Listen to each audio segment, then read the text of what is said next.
بسم الله الرحمن الرحيم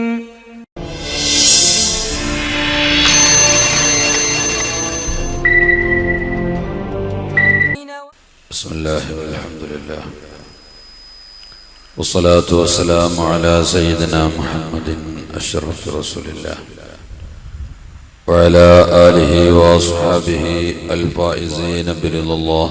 أما بعد، أعوذ بالله من الشيطان الرجيم. بسم الله الرحمن الرحيم. الرجال قوامون على النساء بما فضل الله بعضهم على بعض. صدق الله العلي العظيم وصدق وبلغ رسوله النبي الكريم، ونحن على ذلك من الشاهدين الشاكرين، والحمد لله رب العالمين. وقال النبي صلى الله عليه وسلم: الدنيا متاع وخير متاعها المرأة الصالحة. صدق رسول الله صلى الله عليه وسلم. الله سبحانه وتعالى ഈ ഒരുമിച്ച് കൂടലും ഇതിനു വേണ്ടിയുള്ള സാമ്പത്തിക ശാരീരികമായ എല്ലാവിധ പ്രവർത്തനങ്ങളും നമുക്ക് നമ്മുടെ കുടുംബസമേതം സ്വർഗത്തിൽ വെച്ച് കൺകുളർക്കെ കണ്ട് ആനന്ദിക്കത്തക്ക അമലായി അള്ളാഹു സ്വീകരിക്കുമാറാവട്ടെ. നമ്മുടെ മഹത്തായ SYS വേണ്ടിയും ഈ വാളിന് വേണ്ടിയും പ്രത്യേകിച്ച്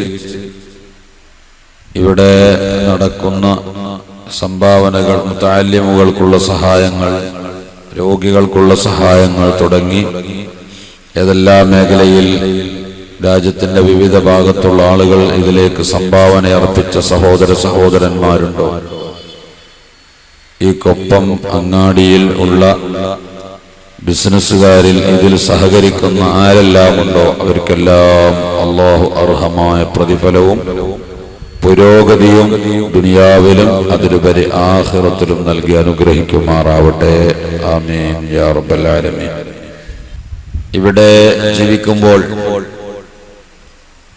കുടുംബബന്ധമില്ലാത്ത ഒരു ജീവിതം ഇല്ലല്ലോ. മനുഷ്യൻ സാമൂഹിക ജീവിയായതുകൊണ്ട് അവൻ സമൂഹമായി ജീവിക്കേണ്ടവനായതുകൊണ്ട് എല്ലാ തലത്തിലുള്ള ബന്ധങ്ങളും കുടുംബങ്ങളും അല്ലാത്തവരുമായ ബന്ധങ്ങളോട് കൂടി ജീവിക്കുന്നവനാണ്. അതിലേറ്റവും പ്രധാനപ്പെട്ട ബന്ധമാണ് ഭാര്യ, മാതാപിതാക്കൾ, സന്താനങ്ങൾ. നമ്മളെല്ലാവരും ആ ഒരു ബന്ധം മുറിഞ്ഞു പോകാതെ നിലനിർത്തിപ്പോരുന്നവരും കാത്തു സൂക്ഷിക്കുന്നവരുമാണ്. ഒഴിച്ചുകൂടാനാവാത്ത ബന്ധങ്ങളാണ് ഇത്. ഈ റമളാൻ വന്നതിന് ശേഷമാണെന്ന് തോന്നുന്നു, സിറാജ് പത്രത്തിൽ ഒരു റിപ്പോർട്ട് വായിച്ചു. കേരളത്തിൽ ഏറ്റവും കൂടുതൽ ആത്മഹത്യകൾ നടക്കുന്നത് കുടുംബകലഹത്തിന്റെ പേരിലാണ്. 100% ആത്മഹത്യകളിൽ 80% ആത്മഹത്യകൾ നടക്കുന്നത് 80% ആത്മഹത്യകളും നടക്കുന്നത് കുടുംബകലഹത്തിന്റെ പേരിലാണ്. അതിനു മുൻപ് മലയാള മനോരമ പ്രസിദ്ധീകരിക്കുന്ന ഒരു പ്രസിദ്ധീകരണത്തിൽ വായിക്കാൻ സാധിച്ച മറ്റൊരു സങ്കടകരമായ റിപ്പോർട്ട്, ഒരു മനുഷ്യൻ നല്ല ഒരു വീട് വെച്ച് ആ വീട്ടിന്റെ പരിസരങ്ങളിലൊക്കെ നല്ല ചെടികൾ വളർത്തുകയാണ്. നല്ല വിവിധ തരം പൂക്കൾ വിരിയുന്ന വിലപിടിപ്പുള്ള ചെടികൾ കൊണ്ടുവന്ന് നട്ടു വളർത്തിയിട്ട് ആ ചെടികൾ വളരുന്നില്ല.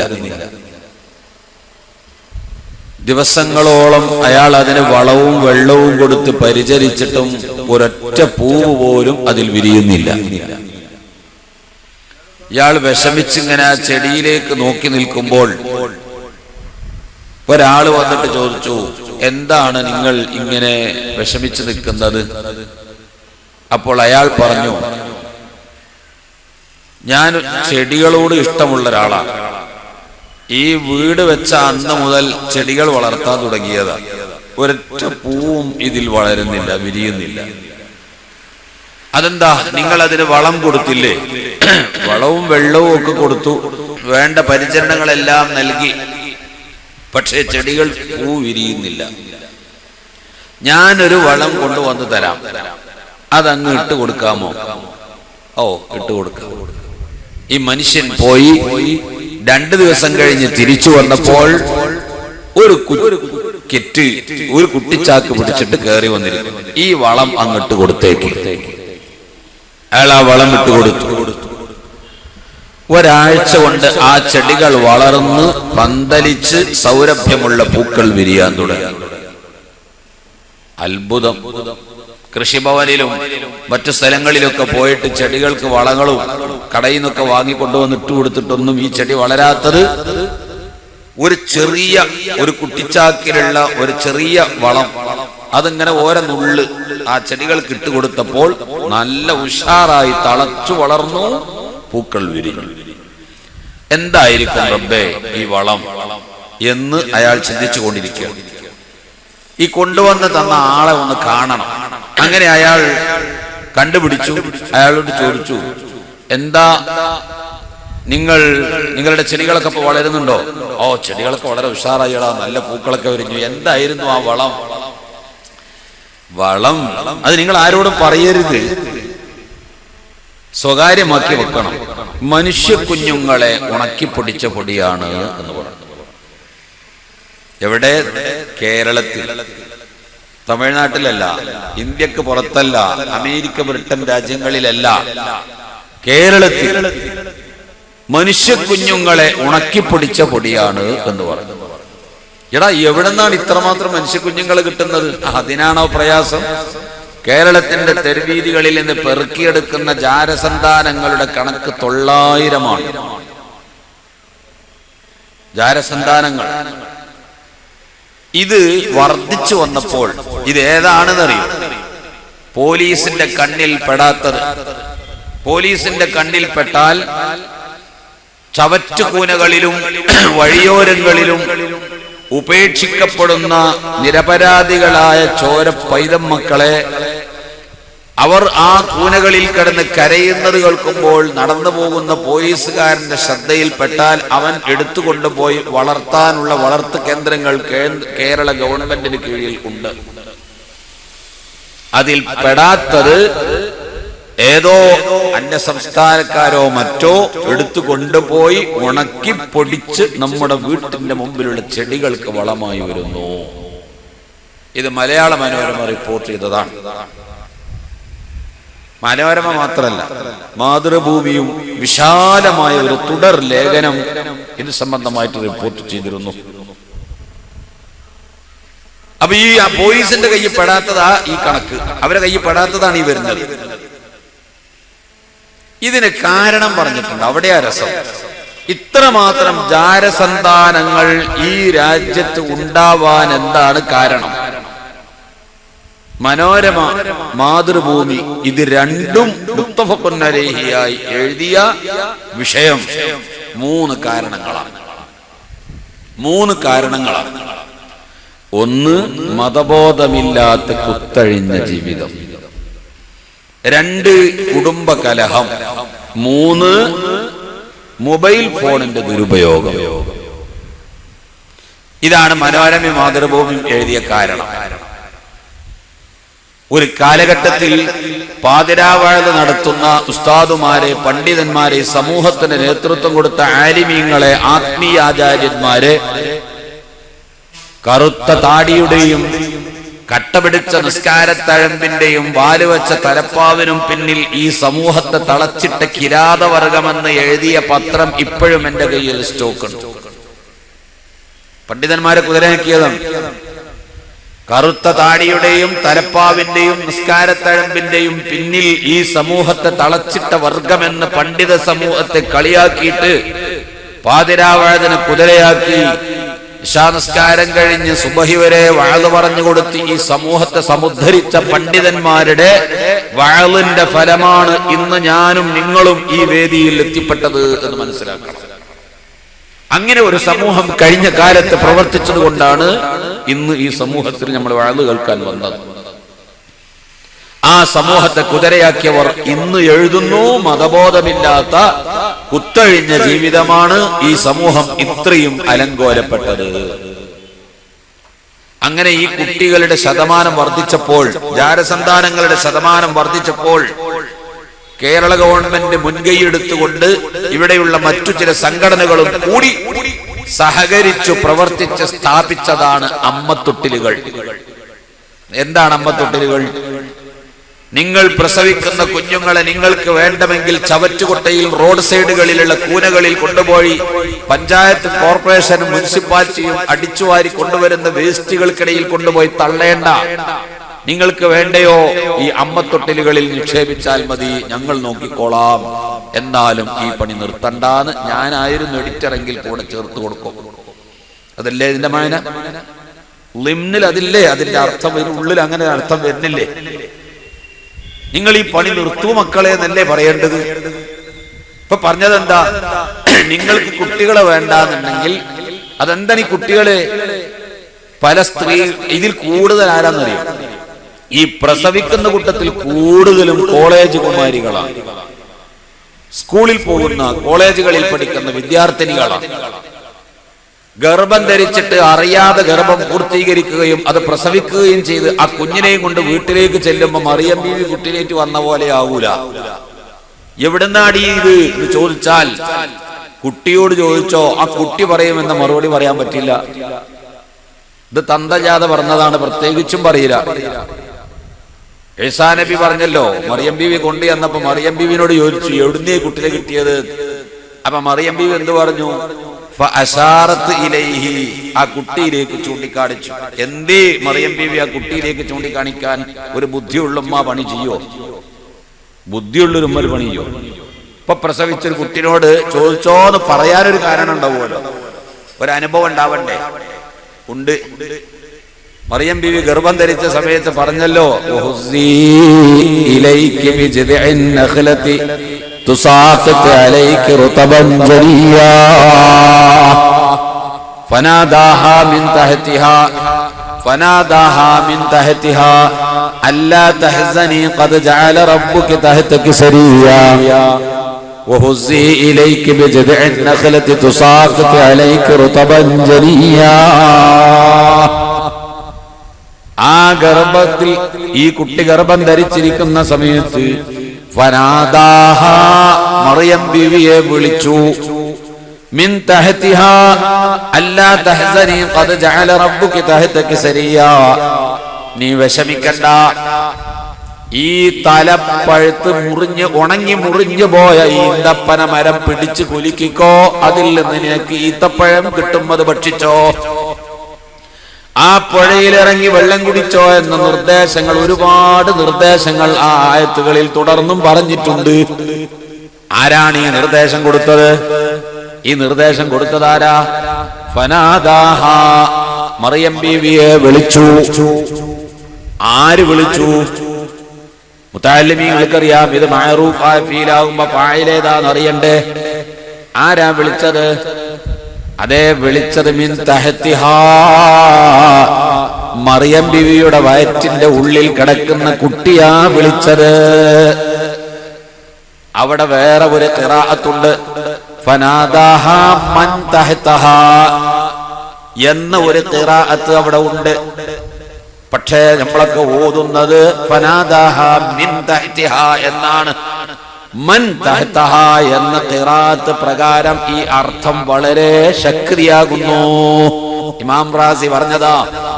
തഫ്സീറുൽ കബീർ പരിശോധിച്ചാൽ ഇമാം റാസി തങ്ങൾ പറയുന്നു, ഈ ഗർഭത്തിലിരിക്കുന്ന കുട്ടി പറയുന്നു, ഉമ്മാ വിഷമിക്കണ്ട, തലമുറിഞ്ഞ് ഉണങ്ങിപ്പോയ ഈന്തപ്പന മരം പിടിച്ചു കുലുക്കിയാൽ അതിൽ നിന്ന് പഴുത്ത് മൂപ്പെത്തിയ ഈത്തപ്പഴം കിട്ടും. വെള്ളം കുടിച്ചോ, വിഷമിക്കണ്ട എന്ന്. ഗർഭത്തിലിരിക്കുന്ന കുഞ്ഞ് പറഞ്ഞ അനുഭവമുള്ളത് കൊണ്ടാണ് മറിയം ബീവി കുട്ടിയെയും കൊണ്ട് വീട്ടിലേക്ക് ചെന്നപ്പോ ആ കുട്ടിയിലേക്ക് ചൂണ്ടിക്കാണിച്ചത്. അല്ലാതെ ഒരു ഉമ്മ പണി ചെയ്യോ? പ്രസവിച്ച് കുട്ടിയെയും കൊണ്ട് അങ്ങ് ചെല്ലുമ്പോ എവിടുന്നാടീന്ന് ചോദിച്ചാൽ അത് അങ്ങനെ പല കറാമത്തും അത്ഭുതങ്ങളും ഒക്കെ കാണിച്ചിട്ടുണ്ട്. വേറെ വിഷയമാണ്, ഞാൻ ഇപ്പോൾ അതിലേക്ക് കടക്കുകയല്ല. എന്ന ആയത്തിന്റെ തഫ്സീറിൽ ഇമാം റാസി പറഞ്ഞത് കാണാം. യഹ്യാ നബിയുടെ ഉമ്മ യഹ്യാ നബിയെ ഗർഭം ധരിച്ച സമയത്താണ് മറിയം ബീവി ഈസാ നബിയെയും ഗർഭം ധരിച്ചത്. ഈ രണ്ട് ഗർഭിണികൾ നിന്നിട്ട് യഹ്യാ നബിയുടെ ഉമ്മ അപ്പുറത്തും ഈസാ നബിയുടെ ഉമ്മ ഇപ്പുറത്തും രണ്ടുപേരും കൂടി നിന്ന് സംസാരിക്കുമ്പോ യഹ്യാ നബിയുടെ ഉമ്മ പറയുന്നു മറിയം ബീവിയോട്, മറിയമേ, നിന്റെ വയറ്റിൽ കിടക്കുന്ന കുട്ടി എന്റെ വയറ്റിൽ കിടക്കുന്ന കുട്ടിയോട് സംസാരിക്കുന്നത് ഞാൻ കേൾക്കുന്നു. തഫ്സീറുൽ കബീർ ഫഖ്റുദ്ദീൻ റാസി തങ്ങളുടെ തഫ്സീർ നോക്കൂ. ഇന്നാ നുബശ്ശിറുക ബിഗുലാമിൻ ഇസ്മുഹു യഹ്യ എന്ന ആയത്തിന്റെ തഫ്സീറിൽ കാണാം. കേട്ടോ, ഗർഭാശയത്തിൽ വെച്ച് സംസാരിക്കുക. എന്തിനു നിഷേധിക്കാൻ പോണതിന്? വിദ്യാർത്ഥികാരൻ നിഷേധിക്കുകയാണ്. അവൻ വിചാരിക്കണത് ഭൂമിക്ക് വന്നാലേ വർത്താനം പറയാൻ കഴിയുള്ളൂ, കുറെ കാലം കഴിഞ്ഞിട്ടേ പറയുള്ളൂ എന്നാ. വിഷയം തെറ്റിപ്പോകും, അല്ലെങ്കിൽ ഒരുപാട് പറയാനുണ്ട് അത്തരം വിഷയം. അപ്പോ ഈ മറിയം ബീവി പറഞ്ഞു, യഹ്യാ നബിന്റെ ഉമ്മ പറയാണ്, ഞാൻ ഇങ്ങോട്ട് തിരിഞ്ഞു നിൽക്കുകയാണ്. ഇപ്പുറത്തേക്ക് തിരിഞ്ഞു നിൽക്കുമ്പോ ഈ കുട്ടികൾ തമ്മിൽ ഫേസ് ചെയ്ത് സംസാരിക്കുകയല്ലേ. ഗർഭാശയത്തിലിരിക്കുന്ന ഈ കുട്ടിയും യഹ്യാ നബിന്റെ ഉമ്മ എന്റെ ഗർഭത്തിലിരിക്കുന്ന യഹ്യാ നബി ആകാൻ പോകുന്ന കുട്ടിയും മറിയം ബീവി ആകിന്റെ ഉള്ളിൽ കിടക്കുന്ന ഈസാ നബി ആകുന്ന കുട്ടിയും ഗർഭാശയത്തിൽ വെച്ചിട്ട് ഊലമ്മൽ സംസാരിക്കുകയാണ്. അപ്പൊ അതിനിടയ്ക്ക് വർത്താനം പറഞ്ഞിട്ട് ഇങ്ങനെ തിരിയുമ്പോ ഇപ്പുറത്തേക്ക് തിരിഞ്ഞു നിന്നാൽ വയറ്റിൽ കിടക്കുന്ന ഈ കുട്ടി തിരിയുന്നു ഈസാ നബിയോട് നേരെയാകാൻ വേണ്ടിയിട്ട്. ഇത്രത്തോളം ആശയവിനിമയം. അതൊന്നും അത്ഭുതം ഇവിടെ നടക്കില്ല. എവിടുന്നാണ് ഇതിനെ കൊണ്ടുവരുന്നത് എന്ന് പറഞ്ഞാൽ മറുപടിയില്ല. അപ്പൊ എന്ത് ചെയ്യും? വഴിയിൽ വലിച്ചെറിഞ്ഞിട്ട് ആ കുട്ടികളെ നിങ്ങൾ അങ്ങനെ ഉപേക്ഷിക്കണ്ട, അത് ആരെങ്കിലും കൊണ്ടുപോയിട്ട് ഉണക്കി പൊടിച്ചു കളയും, അതുകൊണ്ട് ആ കുട്ടികൾ വളരട്ടെ. അമ്മത്തൊട്ടിലുകൾ സ്ഥാപിച്ചു, ഇവന്മാർക്ക് കൊണ്ടുപോയി ഇടാൻ സൗകര്യം ചെയ്തു കൊടുത്തു ഗവൺമെന്റ്. ഇവിടുത്തെ സാമൂഹിക സംഘടനകളും കൂടിയിട്ടുണ്ടാക്കിയതാണ് അമ്മത്തൊട്ടിലുകൾ. എന്താണ് ഇതിൽ പറഞ്ഞ കാരണം? 3 കാരണങ്ങൾ പറഞ്ഞു. 1, മതബോധമില്ലാത്ത കുത്തഴിഞ്ഞ ജീവിതം. 2, കുടുംബ കലഹം. 3, മൊബൈൽ ഫോണിലെ ദുരുപയോഗം. 3ഉം കറക്റ്റാണ്. അത് 3ഉം കറക്റ്റാണ്. ഇതിൽ രണ്ടാമത് പറഞ്ഞ വിഷയത്തെ കുറിച്ചാണ് നമ്മൾ ഇപ്പോൾ ചർച്ച ചെയ്യുന്നത്. 3ഉം ചർച്ചക്കെടുക്കേണ്ട വിഷയമാണ്. ഇവിടുത്തെ 3 ദിവസത്തെ വാദന അത് 3ഉം വെച്ചാൽ എവിടെ എത്തൂല. അതിന് മാത്രം വിഷയം പറയാനുണ്ട്. ഇവിടുത്തെ പത്രങ്ങൾ എഴുതി മക്കൾ പരിധിക്ക് പുറത്താണ്. ഒരു ലേഖനത്തിന്റെ ഹെഡിങ് ആണ്. അതിൽ തന്നെ ഒരു ബറാഅത്തുൽ ഇസ്തിലാലില്ലേ, മക്കൾ പരിധിക്ക് പുറത്താണ് എന്ന് പറഞ്ഞത് മൊബൈലിനെ പറ്റിയാ. മൊബൈലിൽ എപ്പോ വിളിച്ചാലും പരിധിക്ക് പുറത്ത് എന്നൊരു പദം ഉപയോഗിക്കുമല്ലോ. അപ്പൊ അത് വെച്ചിട്ടാ പറഞ്ഞത് മക്കൾ പരിധിക്ക് പുറത്താണ്. മൊബൈൽ ഫോൺ കൊണ്ട് വരുത്തി വെക്കുന്ന ദുരന്തം നല്ലവണ്ണം ശ്രദ്ധിച്ചോ മാതാപിതാക്കൾ. അതിനാ പറയുന്നത്, ഭാര്യ ഭർത്താക്കന്മാര് മാതാപിതാക്കൾ ബെഡ്റൂമിലേക്ക് പ്രവേശിച്ചാൽ രാത്രി സമയത്ത് വാതിലൊക്കെ അടച്ച് മക്കളൊക്കെ കടന്നുറങ്ങി മാതാപിതാക്കൾ ഭാര്യ ഭർത്താക്കന്മാർ ബെഡ്റൂമിലേക്ക് പ്രവേശിച്ചാൽ അതിന്റെ ഉള്ളിൽ അവർ ചെയ്തു കൂട്ടുന്ന ചില ഖവാരിഖുല്ലാദാത്തുകളില്ലേ, അതെല്ലാം കൂടി മക്കൾ എന്ത് ചെയ്തു? ഈ ഡോറിന്റെ ചാവിയിടുന്ന പഴുതിൽ ഡെൻസ് കൊണ്ടുപോയി വെച്ചിട്ട് അതങ്ങ് പകർത്തിയെടുത്തു. ഈ ഖവാരിഖുല്ലാദത്തെല്ലാം പിറ്റേന്ന് മൊബൈൽ നെറ്റിലേക്ക് അങ്ങ് കൊടുത്തു. മൊബൈലൊക്കെ നെറ്റ് സൗകര്യമില്ലേ, അത് അപ്പൊ തന്നെ നെറ്റിലേക്കാണ് കൊടുത്തത്. ഇത് നെറ്റിൽ മിനിറ്റുകൾക്കകം ഈ ഉമ്മയും ബാപ്പയും ചെയ്യുന്ന പ്രവർത്തികൾ മുഴുവനും ബെഡ്റൂമിൽ നിന്ന് പകർത്തിയെടുത്തിട്ട് നെറ്റിലേക്ക് കൊടുത്തു. അവന്റെ മൊബൈലിൽ നെറ്റ് ഉണ്ടായിരുന്നു, അത് നെറ്റിലേക്ക് കൊടുത്തു. ലോകം മുഴുവനും ഇപ്പോഴും അത് കണ്ടുകൊണ്ടിരിക്കുന്നു. ഈ വാർത്ത അറിഞ്ഞ ഉമ്മ ഉടനെ ആത്മഹത്യ ചെയ്യുകയും ചെയ്തു. ഈ കുട്ടി എത്രാം ക്ലാസ്സിൽ പഠിക്കുന്ന കുട്ടിയാ? സ്കൂളിൽ 4ാം ക്ലാസ്സിൽ പഠിക്കുന്ന ഒരു കുട്ടിയാ. എത്രയായിട്ടുണ്ടാവും ആ കുട്ടിക്ക് പ്രായം? 9 വയസ്സ്. 9 വയസ്സ് പ്രായം. അടിക്കാൻ പ്രായമായിട്ടില്ല. അടിക്കണമെങ്കിൽ 10 വയസ്സാവണം അല്ലേ? 10 വയസ്സ് മുതൽക്കല്ലേ അടി തുടങ്ങല്. 7 വയസ്സ് മുതൽ 10 വയസ്സ് വരെ ഉപദേശിക്കല്ലേ. 10 വയസ്സ് മുതൽക്കുള്ള അടി തുടങ്ങുക. 10 വയസ്സിന് മുമ്പ് അടിക്കാവോ? അടിച്ചൂടാ എന്ന് ഞാൻ പറയുന്നില്ല. പക്ഷെ ശറഅ് നമ്മളോട് അടിക്കാൻ കൽപ്പിച്ചത് എവിടെ മുതൽക്കാ? 10 വയസ്സ് മുതൽക്കാണ്. ഈ കുട്ടി ഈ പണി ചെയ്തതിന് തല്ലാൻ പറ്റുമോ? തല്ലണ്ട പ്രായത്തിയിട്ടുണ്ടോ? ആ കാലഘട്ടത്തിൽ ഈ കുഞ്ഞ് ചെയ്ത പണി കണ്ടോ? എന്തേ? ബാപ്പ വാങ്ങിക്കൊടുത്ത മൊബൈല്. ഈ കുടുംബം ശിഥിലമായത് കണ്ടില്ലേ? കുറച്ചു ദിവസം കഴിഞ്ഞപ്പോൾ മാതൃഭൂമി ദിനപത്രത്തിൽ ഒരു റിപ്പോർട്ട് വന്നു. അതും ഒരു തുടർ ലേഖനമാണ്. എല്ലാ പത്രങ്ങളും ഞാൻ സ്റ്റോക്ക് ചെയ്തിട്ടുണ്ട്. വെറുതെ 1978 ഞാൻ ജാമിഅ നൂരിയയിൽ പഠിക്കുന്ന കാലമാണ്. അന്ന് പത്രത്തിലൊക്കെ അങ്ങനെ വരുന്ന മലയാള മനോരമന്റെ അവസാന പേജിൽ കൗതുക വാർത്തകൾ എന്ന് പറഞ്ഞൊരു പ്രത്യേക കോളം ഉണ്ടായിരുന്നു. ആ കോളത്തിൽ കാണാം കൗതുക വാർത്തകൾ. അതിൽ ഒരു റിപ്പോർട്ട് വന്നു. ഞാൻ വെട്ടി സൂക്ഷിച്ചു വെച്ചു. എന്ത്? പരീക്ഷാ ഹാളിൽ പ്രസവം. അതാ ഹെഡിങ്. പരീക്ഷാ ഹാളിൽ പ്രസവം. SLC പരീക്ഷ എഴുതിക്കൊണ്ടിരിക്കുന്ന ഒരു കുട്ടി ആ പരീക്ഷാ ഹാളിൽ പ്രസവിച്ചു. അവിഹിത മാർഗത്തിൽ ഗർഭം ധരിച്ച കുട്ടി പരീക്ഷ എഴുതുമ്പോ പെറ്റു. പത്രക്കാർക്ക് ഇത് വലിയ കൗതുകം തോന്നി. അവർ കൊടുത്തു വായിച്ച എനിക്കും കൗതുകം തോന്നി. ഞാനത് വെട്ടി എന്റെ ഫയലിൽ സൂക്ഷിച്ചു. 2 വർഷം മുമ്പ് ഞാൻ താമസിക്കുന്നതിനടുത്തുള്ള പ്രസിദ്ധമായ കൊളത്തൂർ ഇർഷാദിയ സ്ഥാപനത്തിൽ കുട്ടികൾ ഒരു എക്സിബിഷൻ നടത്തിയപ്പോ എന്നോട് വന്നിട്ട് ഈ പത്ര കട്ടിങ്സുകൾ ഉണ്ട് എന്ന് അറിയാം. അവർ വന്നിട്ട് ചോദിച്ചു, രസമുള്ള പേപ്പർ കട്ടിംഗ് ഒക്കെ തരും, ഞങ്ങൾ ആൾക്കാർ വരുമ്പോ പ്രദർശിപ്പിച്ചു വെക്കാനാണ്. ഞാൻ ഇതിങ്ങനെ എടുത്ത് പരതിയപ്പോ ഈ കഷ്ണം കണ്ടു. ഞാനതെടുത്ത് വലിച്ചെറിഞ്ഞു. എന്തേ? അതൊരു കൗതുക വാർത്തയാണോ? ഇതൊരു കൗതുക വാർത്തയാണോ? ഇന്ന് 10-30 കൊല്ലം മുമ്പ് കൗതുക വാർത്തയായി പത്രക്കാരൻ കൗതുക വാർത്തകൾ എന്ന കോളത്തിൽ പ്രസിദ്ധീകരിച്ചിട്ട് വായിച്ച് എനിക്ക് കൗതുകം തോന്നിയെങ്കിൽ ഞാനത് വെട്ടി സൂക്ഷിച്ചപ്പോ ഒരു 25 കൊല്ലം കഴിഞ്ഞപ്പോ ഇത് സാർവത്രികമായി മാറി. ഇവിടെ അത് കൗതുക വാർത്ത അല്ലപ്പോ. എങ്കിൽ ഞാൻ ഇതുവരെ പറഞ്ഞ ഈ മാതൃഭൂമിയുടെയും മനോരമയുടെയും റിപ്പോർട്ട് ഇപ്പോൾ എന്റെ ഫയലിൽ ഉണ്ടെങ്കിൽ അത് എത്ര കാലം സൂക്ഷിക്കേണ്ടി വരും? ഇത് സാർവത്രികമായി മാറില്ലേ? ഇവിടെ ഇതൊരു കൗതുക വാർത്തയായിരിക്കുമോ അടുത്ത തലമുറക്ക്? അപ്പോൾ ഈ ലോകം എങ്ങോട്ട് നീങ്ങിക്കൊണ്ടിരിക്കുന്നു? മാതൃഭൂമിയിൽ ഒരു ലേഖനം പ്രസിദ്ധീകരിച്ചു. വേർപിരിയാനോ മലയാളിക്ക് കുടുംബ ബന്ധം. അതാണ് ഹെഡിങ്. ഇത് മാതൃഭൂമിയുടെ തുടർ ലേഖനമാണ്. ഒരാഴ്ച നീണ്ടു നിന്ന ലേഖനമാണ്. വേർപിരിയാനോ മലയാളിക്ക് കുടുംബ ബന്ധം.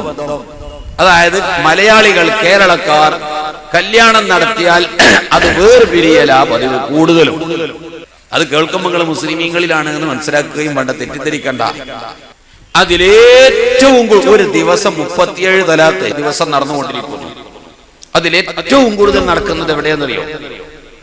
സാക്ഷരതയെ കുറിച്ച് കേരള ഗവൺമെന്റ് ചിന്തിക്കുന്നതിന് മുൻപ് ഈ രാജ്യത്തുള്ള ജനങ്ങൾക്ക് അക്ഷരം പഠിപ്പിക്കാൻ ഖബർക്ക് കാല് നീട്ടിയിരിക്കണം, കുയ്യക്ക് കാല് നീട്ടിയിരിക്കണം, താടിയും തലയും നരച്ച വെള്ളിക്കമ്പി പോലെ പ്രകാശിക്കുന്ന തലമുടിയുള്ള ഉമ്മമാരും ബാപ്പാനൊക്കെ പിടിച്ചു കൊണ്ടുപോയിട്ട് മലയാളം പഠിപ്പിക്കുക. എന്നിട്ട് കേരളം സാക്ഷര ജില്ലയാണെന്ന് അഭിമാനിക്കുകയാണ്. ഇത് കേരളം സാക്ഷരതയെ കുറിച്ച് ചിന്തിക്കുന്നതിന് മുൻപ് എറണാകുളത്തുള്ള ബുദ്ധിരാക്ഷസന്മാരായ ചില അഭ്യസ്ത വിദ്യരുടെ തലയിൽ നിന്നാ ഇത് ഉദിച്ചത്. ഏറ്റവും കുറവ് വയനാട് ജില്ല, കോഴിക്കോട് ജില്ല, മലപ്പുറം ജില്ല. ഇത് പത്രങ്ങൾ മാതൃഭൂമി എഴുതിയതാണ്, നിക്കക്കള്ളില്ലാത്തോണ്ട് എഴുതിയതാണ്. ഏറ്റവും കുറവ് മുസ്ലിം സമൂഹത്തിലാണെന്നും മാതൃഭൂമി എഴുതി. അവിടെയാ തക്ബീർ വേണ്ടത്. ഏറ്റവും കുറവ്. നിങ്ങൾ ചിന്തിക്കണം, ഇസ്ലാമിക ശരീഅത്ത് കെട്ടലും തീർക്കലും എന്ന് പറഞ്ഞ് പരിഹസിച്ചവരെ നിങ്ങൾ തന്നെ എഴുതൂ ഏറ്റവും കുറവ് ഇസ്ലാമിലാണെന്ന്. അത് വായിക്കുന്നതിലും പറയുന്നതിലും ഞങ്ങൾക്ക് അഭിമാനമുണ്ട്. ആ റിപ്പോർട്ട് വായിക്കുന്നതിൽ ഞങ്ങൾക്ക് അഭിമാനമുണ്ട്. നിങ്ങളിത് കുടുങ്ങിയിട്ട് എഴുതിയതല്ലേ? ഒരു നിലക്കും മറച്ചു വെക്കാൻ കഴിയാത്ത നഗ്ന സത്യമായതുകൊണ്ട് എഴുതിപ്പോയതല്ലേ നിങ്ങളിത്? ഇത് കഴിഞ്ഞ കൊല്ലത്തെ മാതൃഭൂമി റിപ്പോർട്ട് ചെയ്തതാണ്. ഏറ്റവും മുസ്ലിം മെജോറിറ്റി പ്രദേശങ്ങളാണ് വയനാട്, കോഴിക്കോട്, മലപ്പുറം. അവിടെയാ കുറവ്. ഏറ്റവും കൂടുതലുള്ളതോ എറണാകുളം, കൊല്ലം, തിരുവനന്തപുരം, വഴിക്ക് വഴി അങ്ങനെയാണ്. അപ്പൊ നിങ്ങൾ പറയും അത് വിദ്യാഭ്യാസം ഇല്ലാത്തത് കൊണ്ടാണ്. ഞാൻ സ്കൂളിൽ പഠിക്കുന്ന കാലത്ത് കേരളത്തിൽ 3 സർവകലാശാലയാണ്. Kerala university, Mahatma Gandhi university, Calicut university. കേരളത്തിൽ 3 യൂണിവേഴ്സിറ്റിയാണ് അക്കാലഘട്ടത്തിൽ കേരളത്തിലുള്ളത്. എങ്കിൽ ഇന്ന് കേരളത്തിൽ 14 സർവകലാശാലയുണ്ട്, 14 യൂണിവേഴ്സിറ്റി.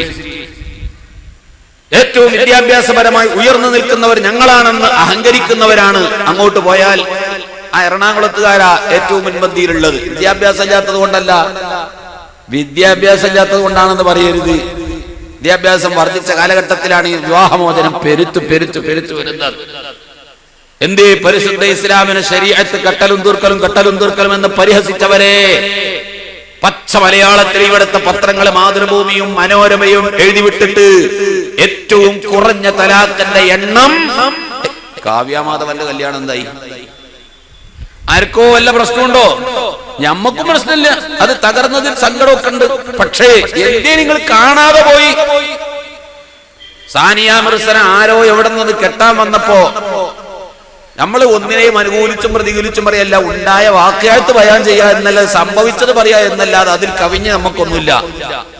അച്ചുനിരത്താൻ കയ്യിന്റെ മുട്ടും കൈ കൊണ്ട് എഴുതിയവര്, കൈ വിരല് കൊണ്ടുമല്ല മുട്ടും കൈ കൊണ്ട് എഴുതിയവര് എവിടെ പോയി നിങ്ങൾ? മറ്റേ വിവാഹം തകർന്നപ്പോ എന്തേം ഉണ്ടാതിരുന്നത്? അത് ഇസ്ലാമിക ശരീഅത്താണെങ്കിൽ കട്ടലും തീർക്കലും എന്നാണ് പരിഹസിക്കും അല്ലേ? ഇനി ഇവിടെ നമുക്ക് ചില സംഗതികൾ മുസ്ലിം സമൂഹത്തോട് പറയാനുണ്ട്. ഈ രാജ്യത്ത് നടക്കുന്ന കുടുംബ കലഹങ്ങളുടെ വർധനവ് കൊണ്ടാണ് ആത്മഹത്യ വർദ്ധിച്ചത്. ഈ റമദാൻ മാസം വന്നതിന് ശേഷമുള്ള സിറാജ് പത്രം റിപ്പോർട്ട് ചെയ്തു. ആത്മഹത്യ വർദ്ധിക്കുന്നത് കുടുംബ കലഹം വർദ്ധിച്ചത് കൊണ്ടാണ്. കുടുംബത്തിൽ കലഹങ്ങളാണ്, കുഴപ്പങ്ങളാണ്. ബാപ്പയും മകനും. ബാപ്പ ചിന്തിക്കുന്നു, എന്റെ മകന്റെ കരങ്ങളാൽ ഞാൻ എപ്പോഴാണ് വധിക്കപ്പെടുന്നത്? ഒരു ഭാര്യ ചിന്തിക്കുന്നു, എന്റെ ഭർത്താവിന്റെ കരങ്ങളാൽ ഞാൻ എപ്പോഴാണ് വധിക്കപ്പെടുക? ഈ അവസ്ഥയിലാണെന്ന് ജീവിച്ചുകൊണ്ടിരിക്കുന്നത്. കുറച്ചുകൂടി ദിവസം മുമ്പ് സിറാജ് പത്രത്തിൽ ഒരു റിപ്പോർട്ട് വായിച്ചപ്പോഴേക്ക് ആ റിപ്പോർട്ട് മുഴുവനും വായിച്ചു തീർക്കാൻ കഴിഞ്ഞില്ല, കരയാതെ വായിക്കാൻ കഴിഞ്ഞില്ല. ഉച്ചക്ക് 12 മണിക്ക് നിക്കാഹ് കഴിഞ്ഞ ഒരു സഹോദരി ആ ഭർത്താവിന്റെ വീട്ടിൽ കടന്നു ചെന്നു.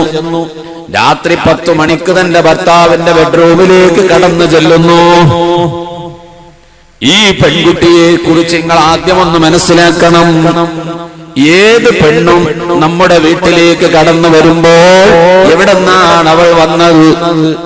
എന്റെയും നിങ്ങളുടെയും പെൺമക്കള് ജീവിച്ചത് നമ്മുടെ അടുത്തല്ലേ? ഉപ്പാന്റെ അടുത്താ താമസിച്ചത്, ഉമ്മാന്റെ അടുത്താണ് കഴിഞ്ഞുകൂടിയത്.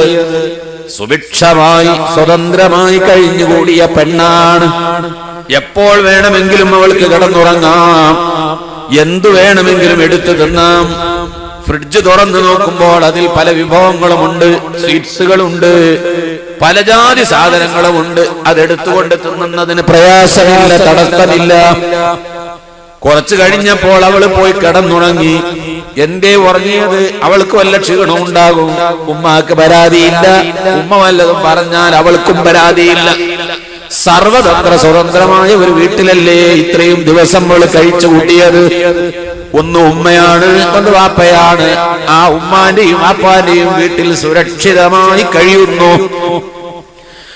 ഇന്ന് ഉച്ചക്ക് 12 മണിക്ക് നിക്കാഹ് കഴിഞ്ഞ് അവൾ ഇറങ്ങിപ്പോകുമ്പോൾ എവിടെന്നാ പോകുന്നത്?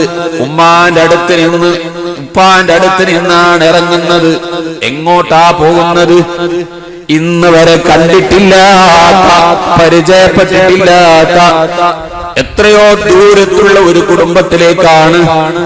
ആ ഭർത്താവിന്റെ സ്വഭാവം എന്ത് അവൾക്കറിഞ്ഞുകൂടാ. ആ ഭർത്താവിന്റെ വീട്ടിൽ ആരൊക്കെയുണ്ട് എന്നറിഞ്ഞുകൂടാ. ഭർത്താവിന്റെ ഉമ്മായുടെ സ്വഭാവം എന്ത്, ഉപ്പായുടെ സ്വഭാവം എന്ത് എന്ന് അവൾക്ക് അറിഞ്ഞുകൂടാ. ഈ വിധത്തിലുള്ള ഒരു വീട്ടിലേക്കാണ് അവൾ പോകുന്നത്. സ്വന്തം സുരക്ഷിത സ്ഥാനത്ത് നിന്ന് ആ പെൺകുട്ടി ഉച്ചക്ക് നിക്കാഹ് കഴിഞ്ഞ് ഇറങ്ങിപ്പോകുമ്പോ ഈ ഭർത്താവിന്റെ വീട്ടിലേക്ക്, ഒരു പരിചയവുമില്ലാത്ത വീട്ടിലേക്ക് പോകുമ്പോൾ ഈ പെൺകുട്ടിക്ക് പോകാൻ എങ്ങനെ ധൈര്യം വന്നു?